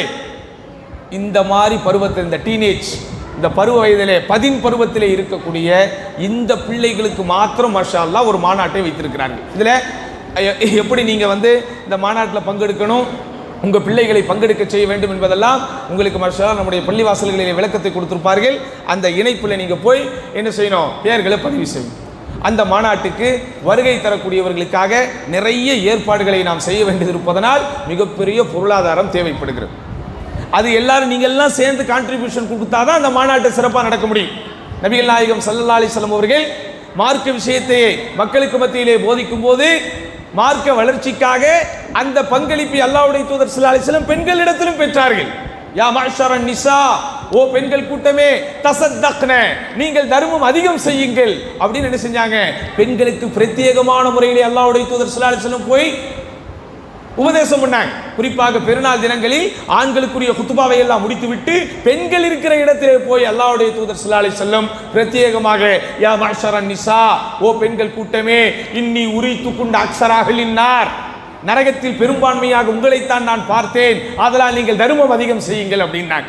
அப்போ காசு பணம் கையிலே வைத்திருப்பவர்கள், உங்களுடைய கணவன்மார்களுடைய ஹக்கில் உங்களுக்கும் ஒரு பகுதி இருக்கும். நீங்கள் என்ன செய்யணும், நீங்கள் அல்லாஹ்வுடைய பாதையில் இந்த மாநாடு சிறப்பான முறையில் நடப்பதற்கு நீங்கள் அள்ளி அள்ளி கொடுக்கணும். இன்ஷா அல்லாஹ் கொடுப்பீங்களா? இன்ஷா அல்லாஹ் உங்களால் ஆன உதவிகளை கண்டிப்பாக நீங்கள் செய்யணும், அப்படிதானே? ஏன் இதை நம்ம அல்லாஹ்வுடைய பாதையில் அல்லாஹ்வுக்காக வேண்டி இந்த கூட்டத்தை நம்ம நடத்துகிறோம். நம்ம அரசியல்வாதிகளைப் போல அரசியல் பேசுகிறதோ மற்ற விஷயங்களை செய்கிறதோ அல்ல. அவங்க பெரும்பான்மையான பிள்ளைகள் வீட்டில் இருக்கிற வரைக்கும் மாஷா அல்லாஹ் நல்ல பிள்ளைகளாக வளர்றாங்க. எப்போ கல்லூரிக்கு போகிறார்களோ அங்கே போய் தான் எல்லா விதமான பலாக்களையும் நம் வீட்டு பிள்ளைகள் தெரிந்து கொள்கிறார்கள். இது எவ்வளோ பேர் பெற்றோர்கள் நீங்கள் ஒரு அவேர்னஸோடு நீங்கள் இருக்கிறீர்களா இல்லையா என்பது தெரியவில்லை. நம்முடைய வீட்டிலே, நம்முடைய கண் பார்வையிலே, நம்முடைய கட்டுப்பாட்டில் இந்த குழந்தைகள் இருக்கிற வரைக்கும் ஓரளவுக்கு நல்லா தான் வளர்றாங்க. ஆனால் இந்த கல்லூரி படிப்புக்காக போகும்போது அங்கே பலதரப்பட்ட பிள்ளைகளோடு சேர்ந்து வளரும்போது நம்முடைய பாரம்பரியமான இஸ்லாமிய கலாச்சாரத்தை விட்டுவிட்டு மோசமான பழக்க வழக்கங்களை இந்த பிள்ளைகள் கற்றுக்கொள்வதிலே மிகவும் கவலைப்பட்டு தான் இந்த மாதிரியான ஒரு விஷயத்தை செய்திருக்கிறோம். ஆதலால் என் அன்பார்ந்த சகோதர சகோதரிகள் என்ன செய்யுங்க, இன்ஷா அல்லாஹ் இந்த விஷயத்திற்காக உங்களுடைய ஒத்துழைப்புகளை தாராளமாக தரும்படி அன்பாய் கேட்டுக்கொண்டு, யா அல்லாஹ் எதை நாங்கள் சொல்கிறோமோ எதை நாங்கள் கேட்கிறோமோ அதன்படி வாழக்கூடிய பாக்கியத்தை எங்கள் அனைவருக்கும் தருவாயாக.